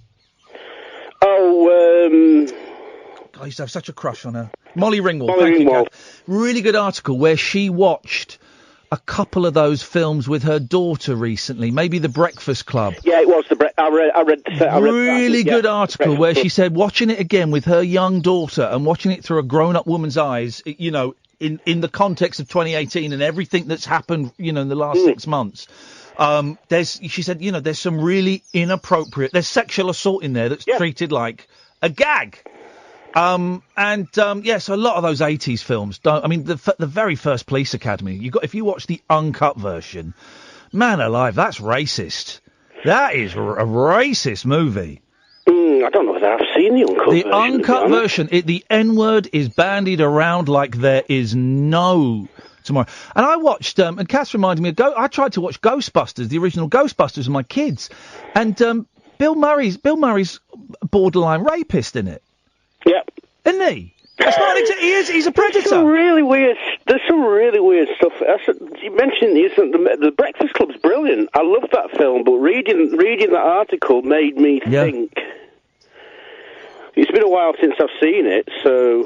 But please tell me there's nothing like that in Pretty in Pink, because that's my favourite of all of those teen movies. I don't think I've seen Pretty. Oh, mate, once a ducky, always a ducky. I love Pretty in Pink. That's such a good film. I'll have to watch it. Roger, before you do that, go and do a little bit of practice on Overwatch, mate. Thanks for calling. Jodie, stay there. Come to you in a second. Miranda, I'll come to you in a bit as well. I promise you've been waiting for ages. 0344 499 1000. This is the late night alternative on Talk Radio.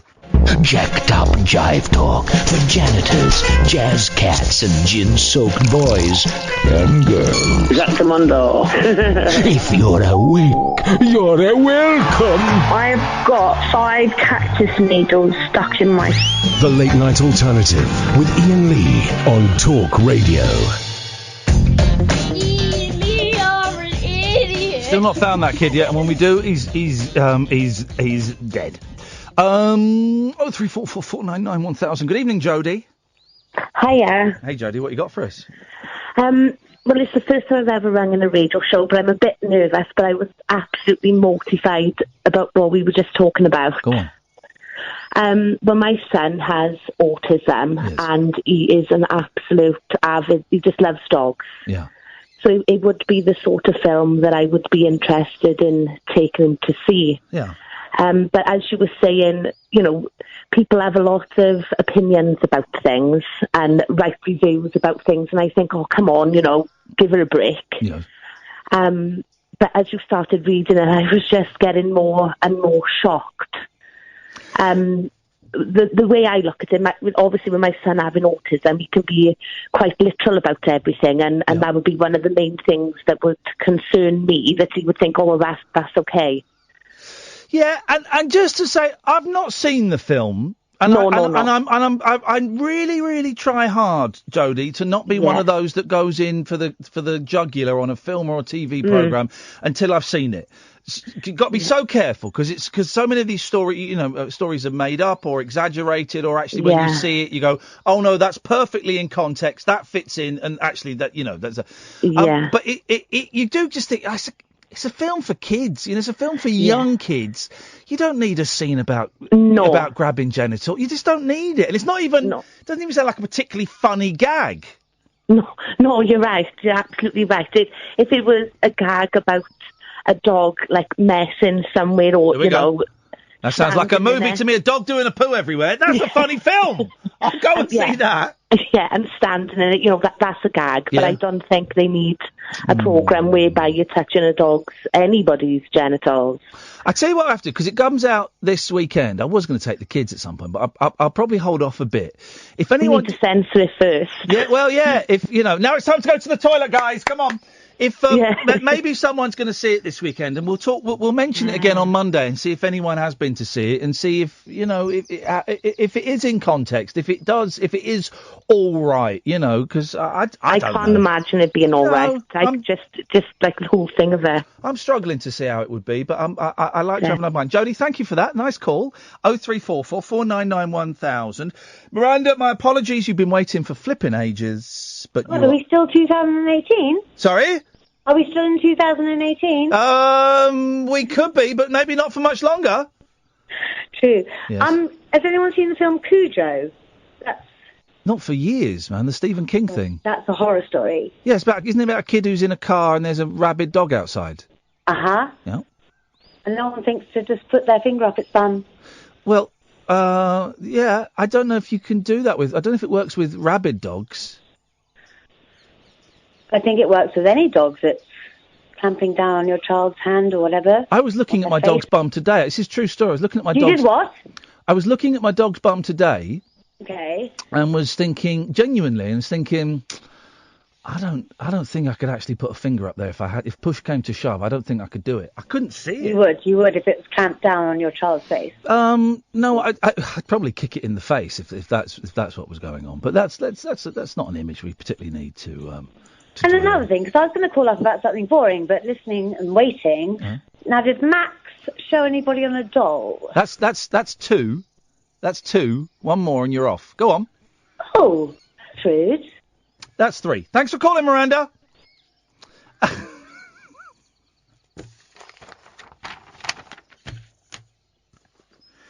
Here's the thing. Sometimes you've got to wait. Sometimes I'm busy.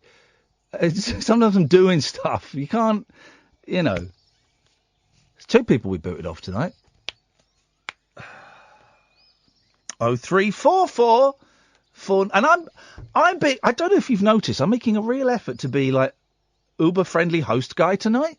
Making a real conscious effort. Am I, Catherine? I'm making a real conscious effort to be Uber-friendly host guy, and hey, phone us up and we'll chat. And I'm letting people get three in. The third one, they're out. But I'm letting people do 1, 2 and not picking up on them. Being polite. What I'm trying to do, guys, is I'm trying to be a professional broadcaster. And, I don't know. That was a weird call, wasn't it? That was a weird vibe. How can you equate Cujo to this? Cujo's Stephen King.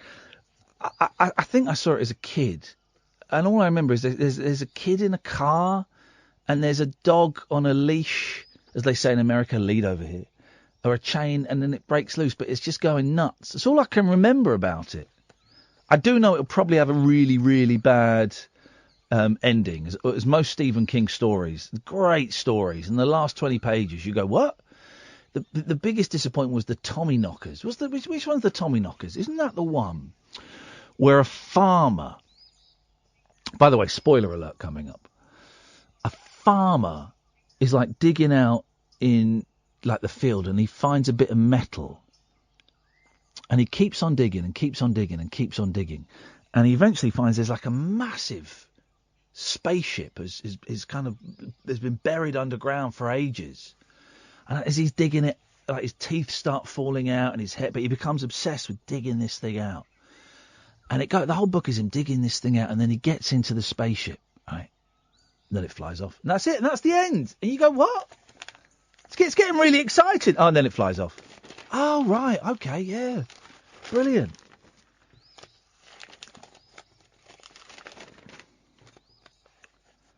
By the way, the newspapers have still got loads of pages about that flipping wedding. Still got loads of pages. Pictures, stories, news, wedding. Who gives us stuff? Who cares? £300,000 for the dress, guys. Remember that? £300,000 for the dress. That's a house. That was the price of my first flat in North London. 15 years ago. That's two houses in some parts of the country. Really nice house in some parts. And it was spent on a dress that will be worn once. Oh, don't worry. You'll get to see the dress. It'll be on display somewhere. You will get the chance to see the dress if you pay £25 a ticket. That's what it'll be. They will charge you £25 a ticket. Come and see the royal wedding dress. What did they do with the last royal wedding dress? What's her name? Kate. Is her name Kate? What did they do with that wedding dress? Did it go on display? Did you have to pay a ticket to go and see it? £25, you should get to try it on. Get pictures taken. 15 minutes in Meghan's dress. £25. I'd be up for that. I'd pay for that. 300 grand for a dress, man. I feel bad if I get a pair of jeans and they're 40 quid. I get jeans from Gap, but only when I get sent 40% off voucher, which they do every third day. Seriously, sign up for Gap online, right? And every day you get sent a voucher. Worst, you'll get sent 20%, right? Best, you get 40% off, plus 25% off sale stuff. That's what I do, anyway. A plan to revive a village's centuries-old maypole tradition was scuppered after just one person complained. I struggle with maypoles. Again, as a kid, I like maypoles. I like being one of the two people that got to sit on the base of the maypole so it didn't topple over. Sit on the base to balance it. I like that. But also like the maypole, the skipping. You skip and you go in and out and it makes a nice pattern. But thinking about it, in regards to dog show, basically you're getting 8-year-olds to dance around a giant cock. That's what it is. It's a phallus. You're getting 6, 7, 8-year-olds to bind up a giant penis. Anyone else think that's a little bit weird? The one at our school looked like a penis as well. It didn't. Bill Parker was told he needed planning consent. Oh, so it's a planning permission thing. For the 50-foot dance pole, which had been installed outside his home. You absolute pudding. But one resident moaned it would be an eyesore in Bream. The festivities date back to the 1600s in the village, which also features a maypole barn, maypole house, maypole villa, and a maypole green. The original pole was removed in 1925 because it was in the way of newly invented cars. Here's the problem. I suspect this person was complaining about there being too many poles in the country. Wanted them sent back home, coming over here, stealing our jobs! Within days of the new one being up, amid villagers' excitement about the first May Day folk dance for nearly a century, it was ordered down. It got maypole droop. Forest of Dean Council had just one complaint about the pole in front of Bill's 15th century listed home. It was kept up for May Day and villagers held a dance of defiance around it. But Bill, 70, who wore a medieval costume that looks like he's got a giant piece of cheese on his head. Bet this guy's fun at parties. said it will be coming down soon while he applies for planning permission. The businessman said, it's sad that one complaint can put at risk a long-standing tradition, which is so much fun. No, you contravened building laws and planning regulations. That's what you did. They're not going, that maypole is too phallic. It broke the law. You got to apply for planning permission. Was it anything over 10 feet? Something like that. You've got to get planning permission. Whatever happens, I'll be putting the maypole back up in time for next year's May Day. Flip, I bet this guy's a right pain in the backside to live next to. 0344 499 1000 is the telephone number. When we come back, we will be taking your call straight to air as we play the yes word or the S word. Trust me, you ain't heard nothing like it, guys. We'll play a song from a listener and you've got to vote whether it's a hit or whether it's shit. 0344 499 1000. This is the Late Night Alternative on Talk Radio. The Late Night Alternative with Iain Lee on Talk Radio. We have ways of making you talk.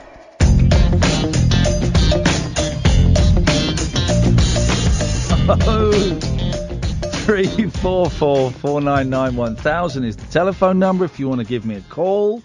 In fact, hold off for a second, because we're going to play yes word or S word, okay, which is where a listener, it's a feature. I've been doing this job for 16 years. I've finally come up with a feature where listeners send in songs they have recorded. We play them. And you phone in while the song is being played, and you tell me whether you think it's a hit or a piece of shit. Please don't say that word, though, because there's now... My boss has got really annoyed with me. Denny Morris has got lets me get away with everything, right? But the last time we did this, we had three people phone up and say... And he said, right, Ian, right. He was stood on a box so that he was just looking at my neck. Right, Ian, right, I like the feature, I don't like the tone, don't like the attitude, right? You can do it. You can do it. Every time someone phones up and says a swear word, that's 25 quid coming out of your pocket. So, don't. Okay, you think, it's funny, ha, ha, ha, ha, ha. It's not funny, actually. Every time you swear, one of my kids goes hungry, all right? So, well... I'm not going to go hungry. It's more important that I eat than they do, huh? So just be careful, okay? So no swearing, please. Tonight's tune was sent in by Cleo. Cleo's on the line now. Good evening, Cleo. I like to say yes. But no, I'm glad you do. I'm glad. Who doesn't like to say yes? It's a popular word. Tell me about this song, man. Well, you were talking to a lovely lady last night about unrequited love. Yes. And that's what the song is about, basically. It's about that phone call from last night, but you recorded this in 2008, according to your SoundCloud. I'm psychic. Okay. No, just mainly the unrequited love that has gone, but has not been returned. Okay. Well, that's, that's something that we can all identify with. I identify with it quite a lot. Yeah, well, you're a deeply unattractive human being. I am. I'm repulsive. I'm joking. All right, we're going to play it now. You know, the kids can be quite harsh. Well, kids are quite harsh. Okay. They used to call me Ewok. Okay.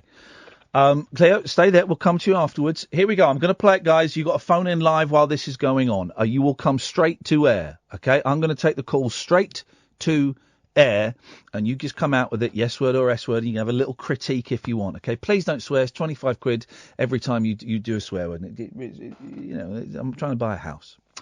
0344 499 1000 is the telephone number. This is the Spheres, and She Don't Feel the Same.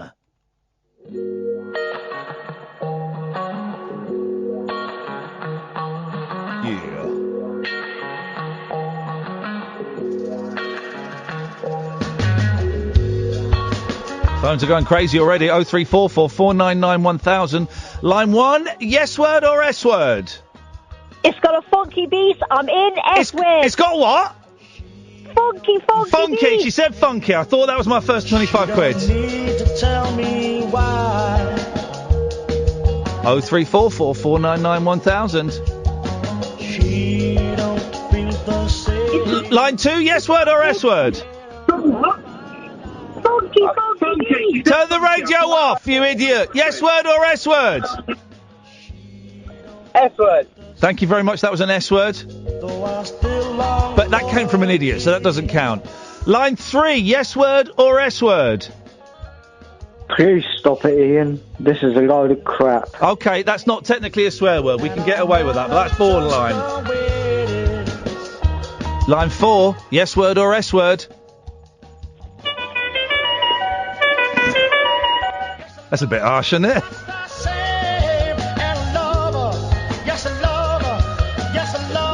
Line 3, yes word or S word?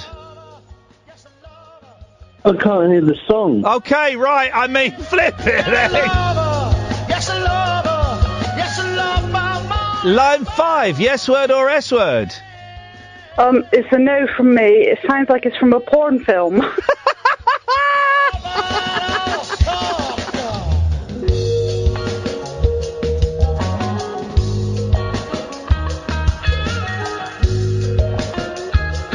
Let's go to line 6. Line 6, yes word or S word? Sounds like porno music. It does sound, yeah, you're the second one to say that. Line 7, yes word or S word? Well, I was initially going to say S word, but because it sounds like my favourite porno soundtrack, I'm actually going to say yes word. Thank you very much indeed. Line 8, yes word or S word? Oh, this is the music to a porno I watched earlier. Okay, everyone's calling in saying porno. Line 9, yes word or S word? S word. It sounds like something you'd use on a cheap date. Okie dokie. Line 10, yes word or S word? A big, massive S that spells rubbish. Okay, thank you very much indeed. Yes, line 2, yes word or S word? Shocking. Shocking. It's not going great. Lover. Yes, a lover. Oh, yes, yeah. Line 6, yes word or S word? That's a groovy, funky yes. A yes? Okay, we got a yes. 0344 499 1000. Line 7, yes word or S word? Merry Christmas. Right, okay, that doesn't help at all. Line 9, yes word or S word? What a load of shit. Oh, right, that's 25 quid. Stop that. Find that guy's number. 25 quid. Line 2, yes word or S word? It's the funkiest, craziest thing I've heard all night. Yes word. Thank you very much indeed. Line 3, yes word or S word? Of course, the S word. Thank you very much. Line 4, yes word or S word? Yes, yes, yes. Oh my God.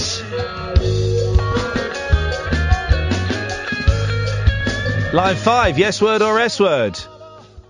Oh, darling, it's terrible old shit. Right, can you not? That's 50. Right, cut her off. How do I cut her off? Right, no, stop that. Yes, I love her, Marriage Day, I love her. Yes, I love her. Yes, I love her, myself, and I love her. Yes, I love her. Yes, I love her, Marriage Day. Line 1, yes word or S word? My name's Gavin, I'm with my boy Chase Yanamize, and we think the song is F word, mate. Okay, thank you. And final call, yes word or S word? What a load of rubbish. Okay, wow. Let me do the maths. Hang on a second. Oh, we're going to another one of theirs. Let's not do it. There we go. It's another one. Hang on. Right, okay. Let's bring him back into... This is awkward. No one look him in the eyes. Cleo! Yeah, man. That was a positive response. 92% S word. And it cost me... You've cost me 50 quid, mate, because I had 2 actual S-bombs dropped. I'll buy you a pint. Thanks very much indeed. Yes? Porn, I'm happy with that. Okay, well, we're all happy with porn. We're all happy with porn, Cleo. Thank you very much indeed. It's not funny to phone up and do swears, whoever they were, because it's all straight to air. It's too fast to notice on the switchboard. So please, 2 swear words. That's 50 quid I've got to pay. And a lot of people, I'm not sure they were saying funky. I think there were some people that were fudging the funk. Well, it's a horrible image puts in your head, isn't it? 0344 499 1000 is the telephone number if you want to give us a call. Tell you what, we'll take calls straight to air for the rest of the night, shall we? Why the hell not? Line 1, you're on the wireless. Catherine, come and join me. Line 1, you're on the wireless. Hello? Where did they go? Flippin' heck, man. I was all pumped. I was all pumped up, ready to go there, and he kind of disappeared beneath my wings. 0344 499 1000. Catherine Boyle, welcome. You might Freezing in here. Yeah, I know it's freezing in here, so I like to have it. The birds like it. Listen, birds are loving it. Not all the birds. Aye. This bird don't. I told you what Blackbird's about, the Paul McCartney song. It's about Diana Ross. Absolutely true. I wonder if I can find the audio of him talking about it. Blackbird, according to Paul McCartney, is about Diana Ross and about women's Blackbird meaning. There you go. Blackbird meaning Paul McCartney. I wonder if this is it. This might be it. Hang on a minute. There we go. This might be it. Hang on. There we go. Just bear with me, callers. Bear with me. There we go. 5533. Here we go. Oh. Blackbird singing in. But is he going to say what it's about? He's going to play it. People didn't want a photograph stock queuing up. Yeah. I'll have one of them. Yeah, go on. My grandma would like it. Yeah. Go on. Okay. I'm now going to spend the next 45 minutes. Together for more than 35 years. Whoa. Boring old man. Blackbird fly. Okay, we could be some time. Can you not do the impression? Give us... Well, it's about women's rights and stuff. In Liverpool we call a girl a bird, and so I was thinking of Diana Ross. She's a black bird. I didn't mean it to be offensive in any way whatsoever. It's just it was about the civil rights, thing that was going on, over there in America. Hi, this is Rob Frank, and this is my analysis of Blackbird. Who cares what Rob Frank thinks? Here we go, guys. You ready? What it was George and I used to sit around as kids, teenagers, and mainly we were just playing sort of, rock and roll. Well, not gonna 20-fly rock and stuff. This could be some time.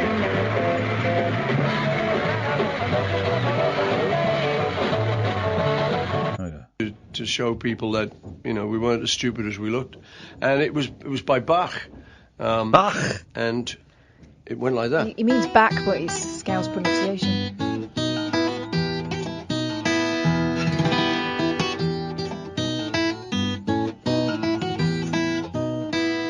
So what we liked was as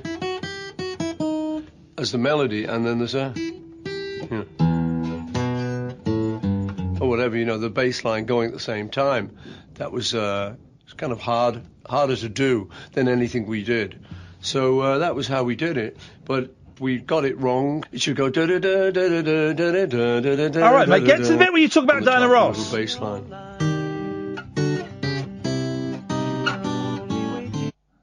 Bach has always been an influence. Is he talking about Blackbird? Blackbird. Can someone find the clip and then tweet it to me where Paul McCartney says it's about Diana Ross, please? Because that would be something. Really would be something. That's a Paul McCartney song. You know that song? No.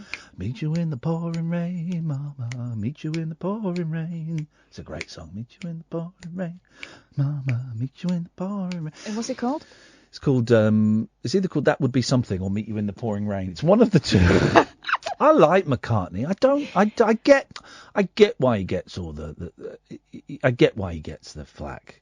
Because he's done some rubbish, right? But Lennon did some awful stuff. The thing that stopped Lennon getting the flack that McCartney got shot, got murdered. That's the thing. Whereas in the 70s, McCartney pretty much followed, with a few deviations, he followed a pop career, right? And he kind of wobbled a bit, and then kind of went, you know what, I want to be a pop star again, but with wings. So he did that.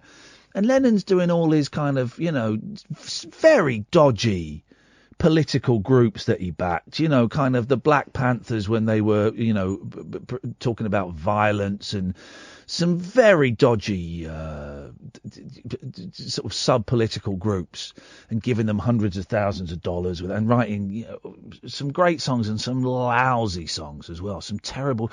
Oh, let me play you something brilliant, right? Speaking of John Lennon. Found it will be on YouTube. Found this because I bought this box set, 4 CD box set of John Lennon outtakes and demos and stuff.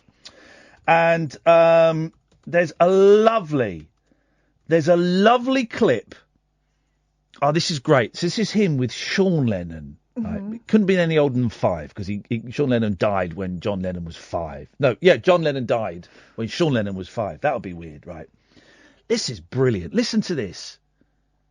Once we get past this advert, the clip of Sean is cute, and then John talking about it is great as well. Do you need anybody? I need somebody to love. Isn't it? That's my favorite song. Very good. Who was saying I need somebody to love? You? Ringo, but Paul and I are singing with him on it. What's the song called? Can't remember the name of the song.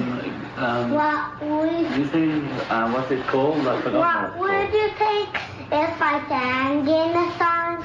Sang out of tune. Oh, A Little Help from My Friends. That's what it's called. Isn't that lovely? Isn't that lovely? It just popped up on this CD. 45 seconds. He can't remember the name of the song. Is that you singing that?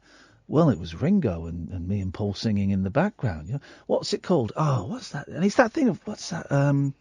He has to sing it to himself to get to the title. I love that. 0344 499 1000, the late night alternative with Iain Lee and Catherine Boyle. Call straight to air until Paul Ross at 1 o'clock. Give us a call. Yes, here are some adverts. Dead of Night discourse for disco queens. I'm related to Jedward and Dolly Parton. Dairy farmers and distant fathers. Yeah, whatever. The Late Night Alternative with Iain Lee. Doing lots of things that we don't know about, we can't control. On Talk Radio. Yes, great. Chris, we got your card. Thank you. It's going to go to a charity. Thank you, but no more because we can't really. But thank you. The Samaritans will do very well out of that. So thank you for that. 0344 499 1000 is the telephone number. Call straight to air for the last bit of the show. You can call in about anything you want, any of the stuff we've talked about or anything. Oh, someone's done that's a bit music heavy. Someone's done a World Cup remix. Oh. Of my song. Let's just take this call first while we do that. Yes, line 1, you're on the wireless. Are we on the air? James Stanage. Don't lie to me. Don't be in denial. T103. I think Elizabeth is with us next. Hello, Elizabeth. Hi, how are you, James? I'm good. How are you? I'm fine, thank you. You've given me such excitement tonight about the... That sounds absolutely awful. Here we go. This is from Rob. He's done a remix of my Russia song. I've not heard this. Let's have a look. Let's see where we get to with this. What? 2018, we're going to Russia. 2018. It's another one that seems to have lost the melody.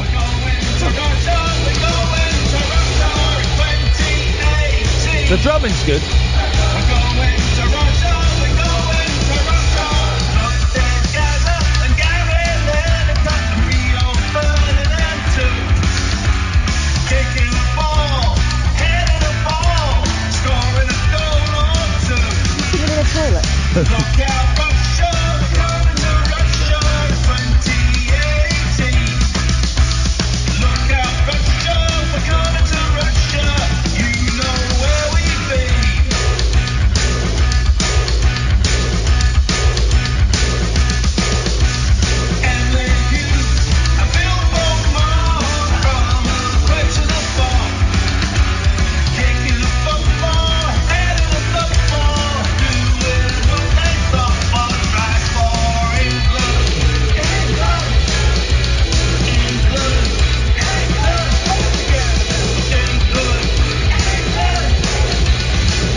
It's good, but you're right. Why has he taped it off like medium wave in the 1980s? Because we're broadcasting in DAB quality. Why are my vocals not right up at the front there? He's taken all the balls out of your voice.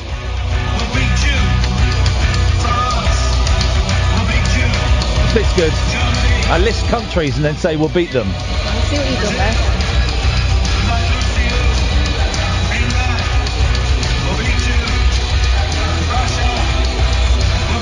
It's all right, but the vocals are lost there, and I'm doing some really clever wordplay there, which is lost in the mix. So I'm afraid that's a no from me. Did you say Brazil? We might lose to you. Yeah. It's an honest song. There's a couple of draws in there, a couple of losing, but we're going to win the World Cup 2018. We're going to Russia. That's what we're going for. Oh, you going? Nah, football's pony. Football really is pony. Although my kids, God. Do they really like it? Or are Yeah, they they watched the FA Cup final and they were going, I think Manchester United will win, but we want Chelsea to win. And then Chelsea won. They're over the moon. Flipping heck, man. I could have got tickets for that final as well through Dennis. My youngest heard on the radio that Man United had lost. She went, oh, Grandad's going to be gutted. She was right.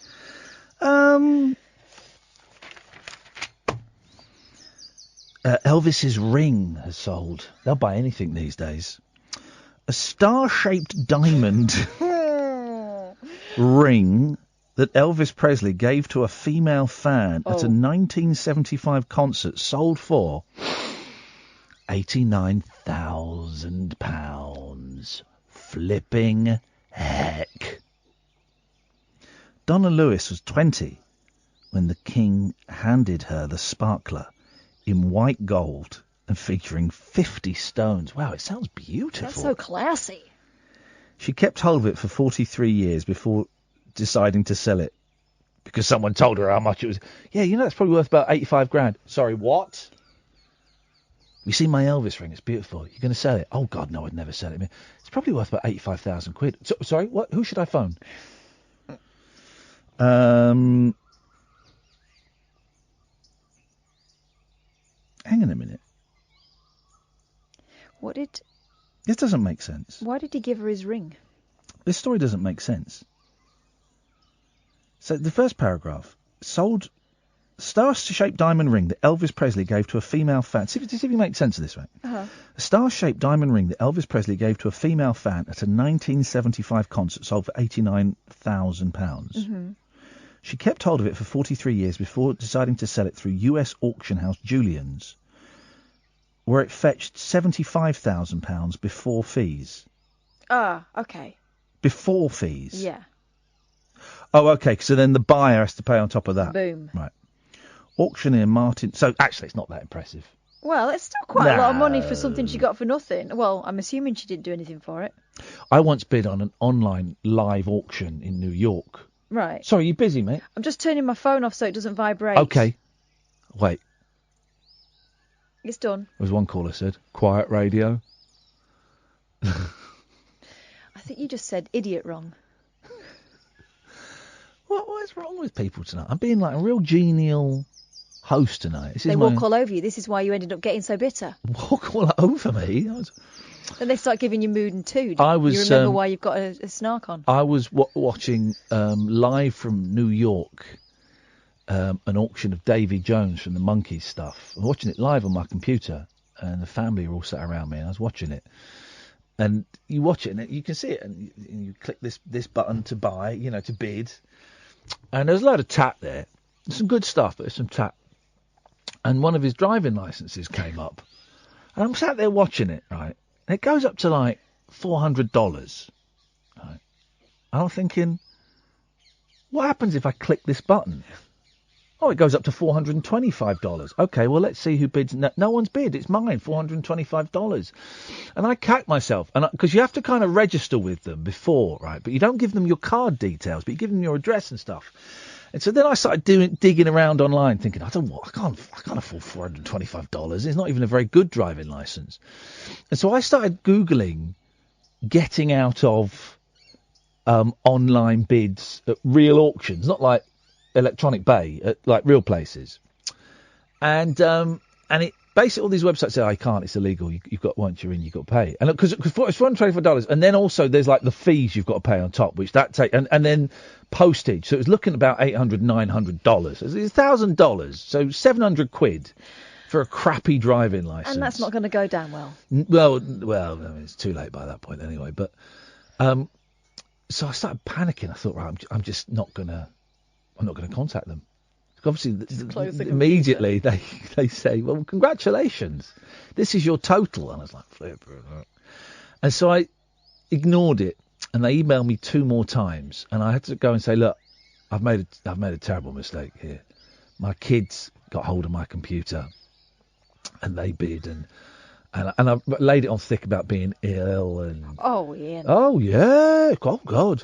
And about I was, really about I was out of work, and I was doing this, and laid it on really thick. And she said, "Well, you have to bid." And I thought, right. And so I came back and I said, "Look, I'll pay you $100, and you can keep it." And they kind of went, "Yeah, all right then." So I gave them $100. That's 70 quid for nothing. But actually, thinking back on it, I probably just could have left it. I mean, what are they going to do? They're going to say you can't pay you or take it away round. They're in New York. Different laws. It might not have even been you that signed up. Yeah, exactly. Oh, yeah.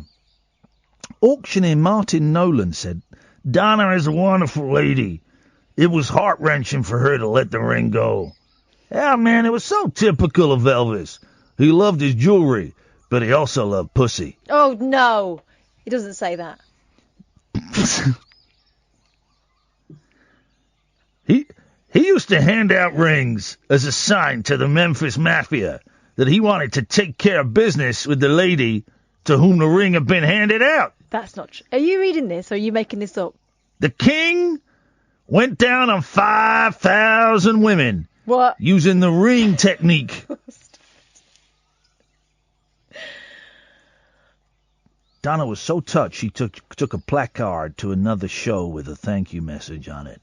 It is a great story. Elvis died of a heart attack in 1977, age 42, on the shitter. Those papers, they're getting very colloquial, aren't they? Aren't they? They are, though. Yeah, they really are. Dirty papers. Speaking of dirty... Dirty papers. Dirty papers. I've got some dirty papers. Anyway. Here's a made-up story. Okay. Spooktacular celeb hauntings. No. TV presenter Paul O'Grady has revealed that he's been spooked by the ghost of Cilla Black. The star, who hosted the NHS Heroes Awards shown last night, has even enrolled on an exorcism course to help get rid of her spirit. But Cilla isn't the only celebrity to have returned from beyond the grave. Well. Here, Nadine Linge, L-I-N-G-E, Linge, rounds up a spectral 6 of celebrity hauntings. First one. You should have some music on for this. Yeah, you're right, actually. I've started... You need to build up the ambience. Did so well with the hotkeys at the start of the show. Yeah, and then you just forgot. Yeah. It's good, the hotkeys at the start, though. Finally sorted them out. Worked well, those. Did they work well, Prince Charles? Hip, hip, hip. Yep, they worked very well indeed, didn't they? Didn't they? Hello? Hello? Hello? Hello? Hello? Hello? Caller, can you hear me? Hello? We'll come back to her later. Etc., etc. You get the gist. Oasis frontman Liam Gallagher claims he was once visited by the ghost of his idol, John Lennon. The star insists the late Beatle appeared to him as an apparition while he was high on drugs. I was going to say, I saw quite a lot of stuff.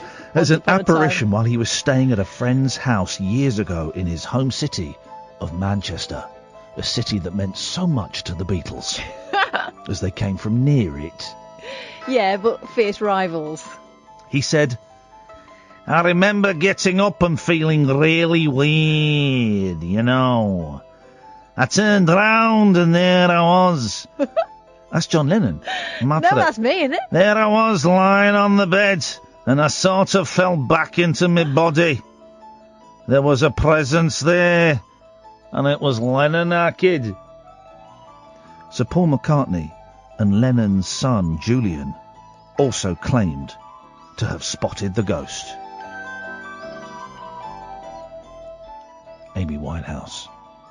The singer became a member of the 27 Club when she died from alcohol poisoning in what year? 2014? 2011. Oh, really? 2011. That can't be right. We were in the New Forest. Was I in the New Forest in 2011? I guess so. Her close pal, Libertine star Pete Doherty, was convinced Is he a Amy was reliable witness now? haunting his flat while he was on drug. So much so he fled to Paris to escape and buy drug. Amy's dad, Mitch, also claims her ghost visits him and tells him which media campaign he should pursue next.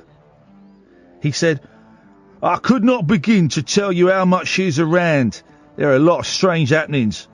Her spirit comes, sits on the end of my bed, and tells me I should do this interview and that interview. She just sits there. It looks just like her with her beautiful face, and she looks at me and she says I should try and get on radio too. Elvis Presley. The most frequent sightings of the King, who died from a heart attack in 1977 whilst on the shitter, have been at his Graceland home in Memphis, Tennessee. America, the world, the Milky Way, the universe. Do you remember when you used to do that? Yeah. You'd write the address down, getting bigger and bigger and bigger. I still do. Do you still do that? That's nice. Actress Paz de la Huerta. Sorry? Oh, gosh! Hang on a minute, it's the wrong music for this. We want, She's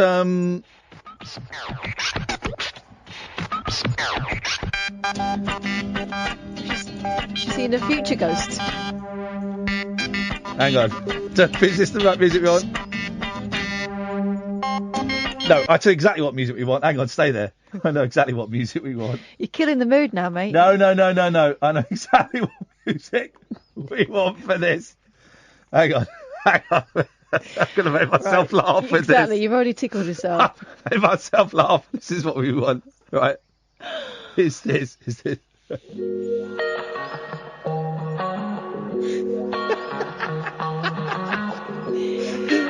Ron Jeremy's not dead.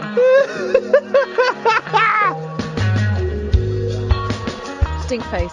Actress Paz de la Huerta even said the ghost of Elvis made her orgasm. Oh no!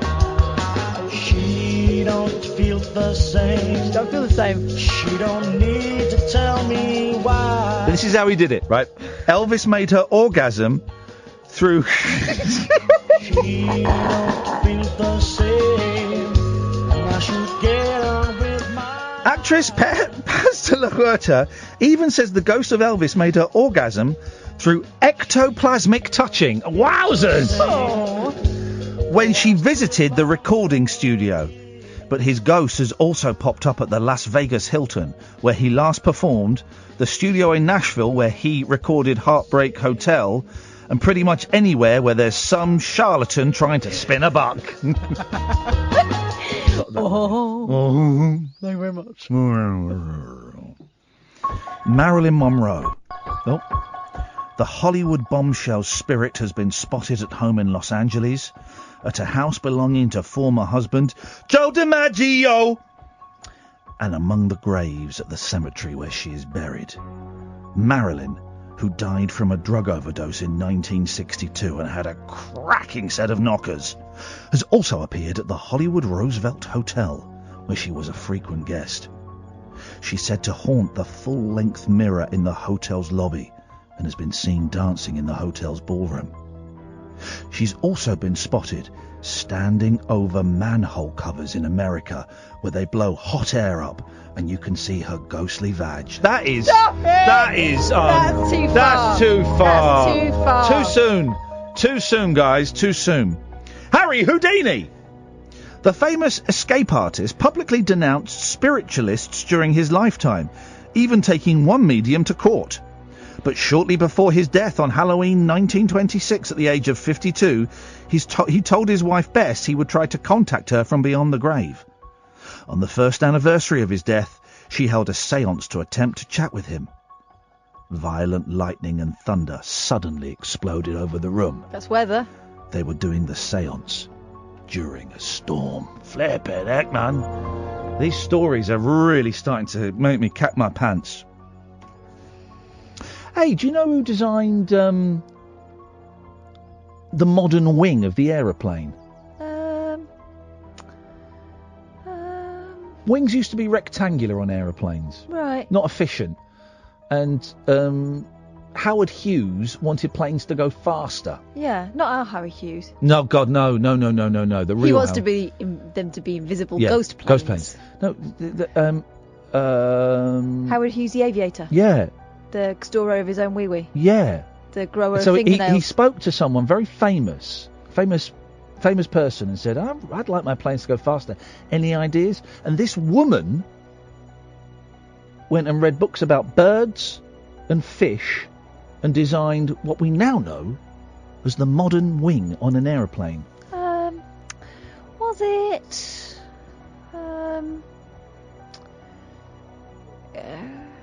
like Greta Garbo? It was like Greta Garbo, it was Hedy Lamarr. Hedy Lamarr. Well, Hedy Lamarr is super intelligent. Yeah, she's an inventor. She's an engineer. Well, she was an actor. No, but before that... Well, don't say this as though you're going, oh, yeah... I knew Hedy Lamarr had done a lot of stuff during the... Well, go on, what else has she done? Oh, just loads of stuff and that. Right, okay, so you don't know. I do know. So you're just trying to look cool. No, I do know. She did a lot of stuff during the war, didn't she?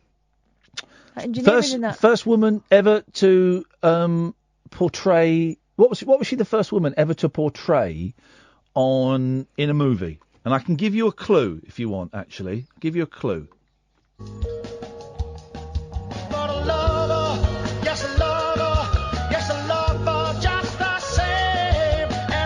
First woman to portray on the silver screen.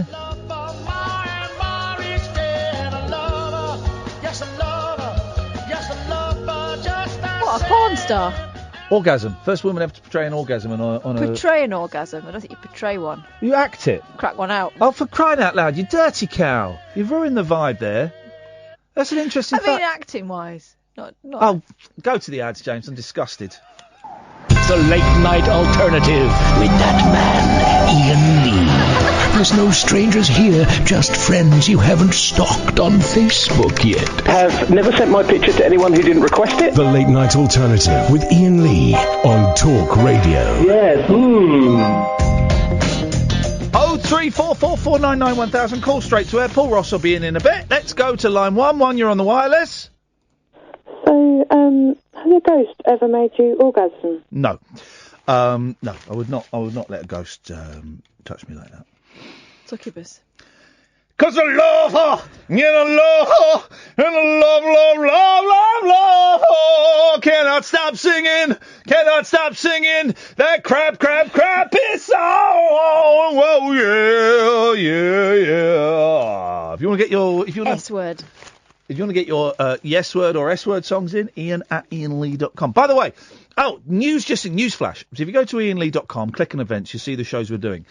On Sunday, June the 3rd, we are going to try and do a live TV show, which you can watch on the YouTube channel. It won't be on Periscope, it'll be on YouTube. YouTube.com/Iain Lee.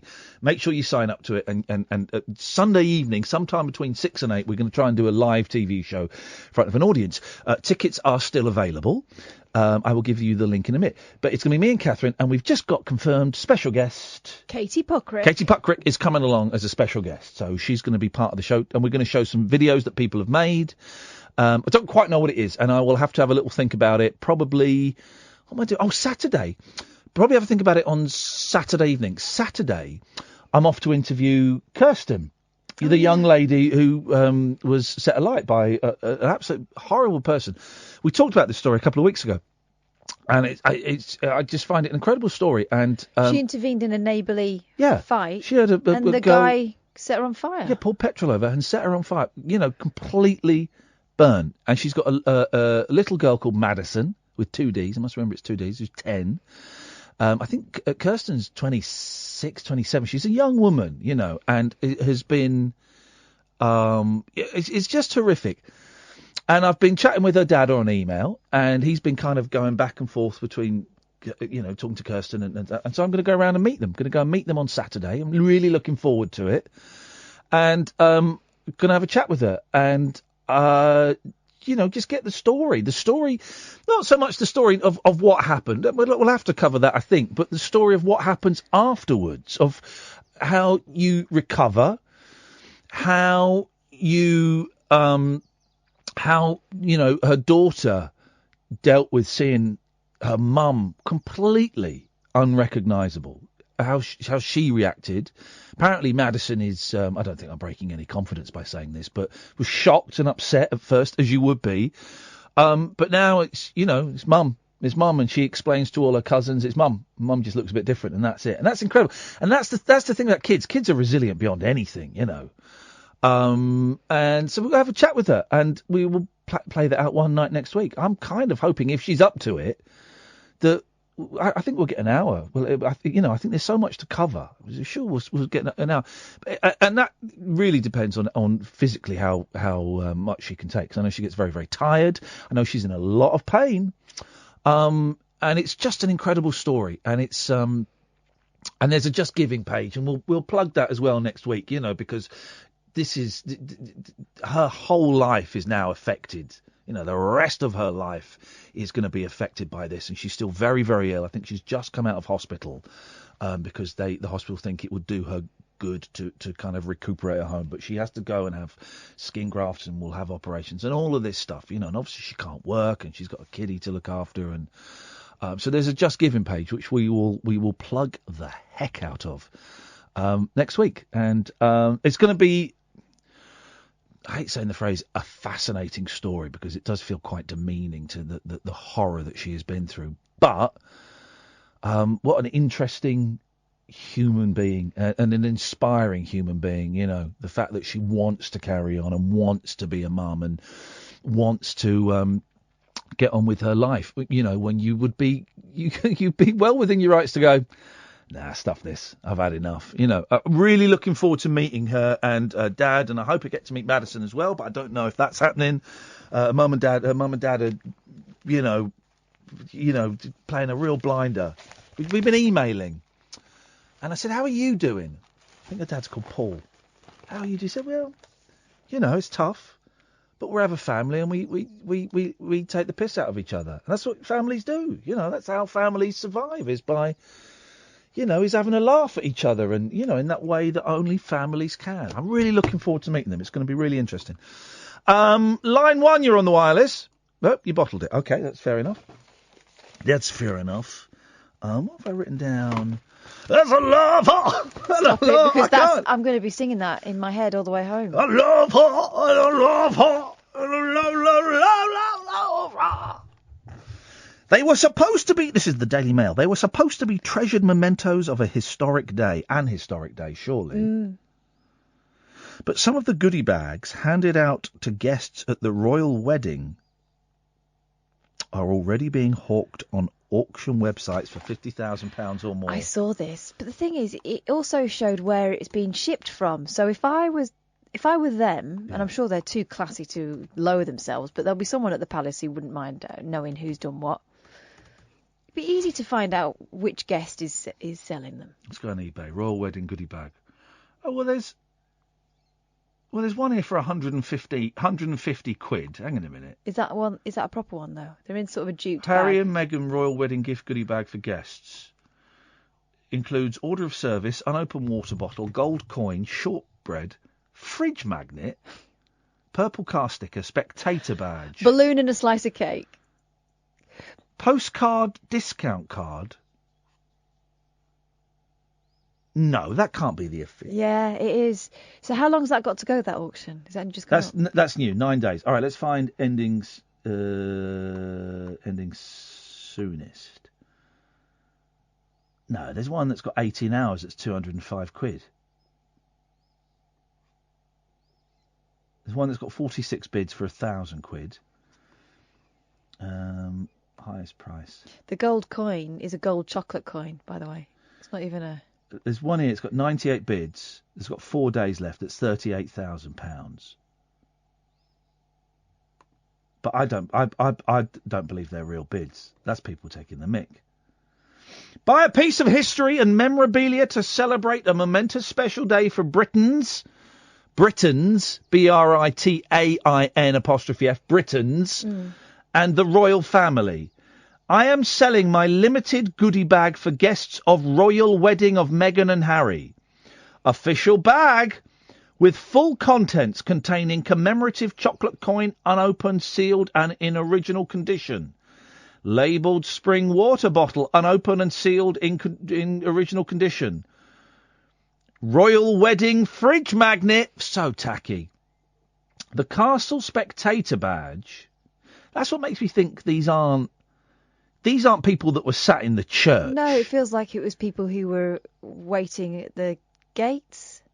Because weren't plebs There were some people allowed in, but not into the wedding? Yeah, so they were allowed into the sort of castle precinct sort of area. And I think they were part of the castle community. That's what they were saying on BBC One. I don't know what that means. Doesn't mean anything. Like the wives of the soldiers and stuff, I guess. Oh, in that case, then let them sell them. It's not like Elton John's putting his up there.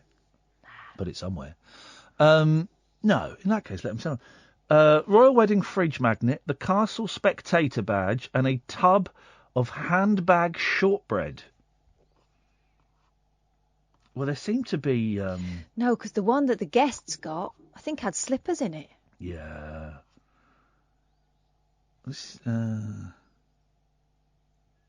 Here we go. The paper explains it a bit better.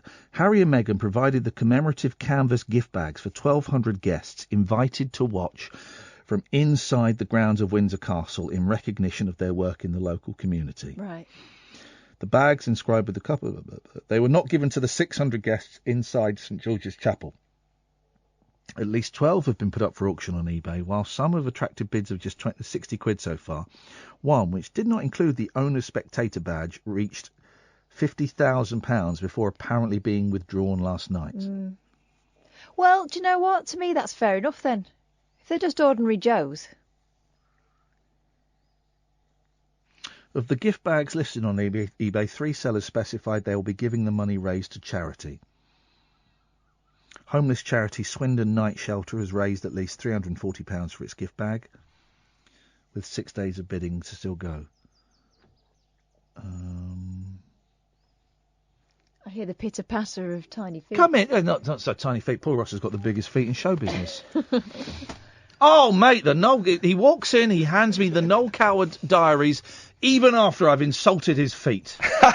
You've got beautiful... No Coward's on mine. Oh, mate, thank you, Paul. We'll have some of that. We will have some of that. I like it because as a diary you can read like a couple of pages and then nod off. It's not like a I love that. Novel. Thank you, man. I love Noel Coward. I think I'm about to go through a big Noel Coward thing. Have you seen Brief Encounter, Kath? Yes. Oh, what a film. Oh, hey. I went to the pictures and saw that. Not when it came out, obviously. But I went to the picture. I love Brief Encounter. It's so old-fashioned. And David Lean, though, that wonderful kind of that black and white photography where you get every kind of fleck of the steam coming up. Yeah, that's the one with Rachmaninoff, isn't it? It is. Oh, I love that. Terribly, terribly sad. And he's off to Africa to help people. Yeah. And what a film. The ending is so bleak when she, spoiler alert, she resigns herself to being unhappy and staying with her husband. Isn't there a theory, though, that he's not a doctor at all, he's just a psycho?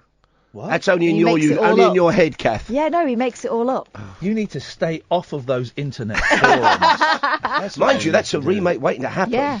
That'd be fantastic, wouldn't it? It's a good film, that. I might have to. I like him in The Which We Serve as well, though. He's the naval captain. Yeah, He's brilliant in that, very dignified. Yeah. Oh, man alive. Man alive. I know, we should buy him one of those nice silk dressing gowns, a cigarette holder and a cravat.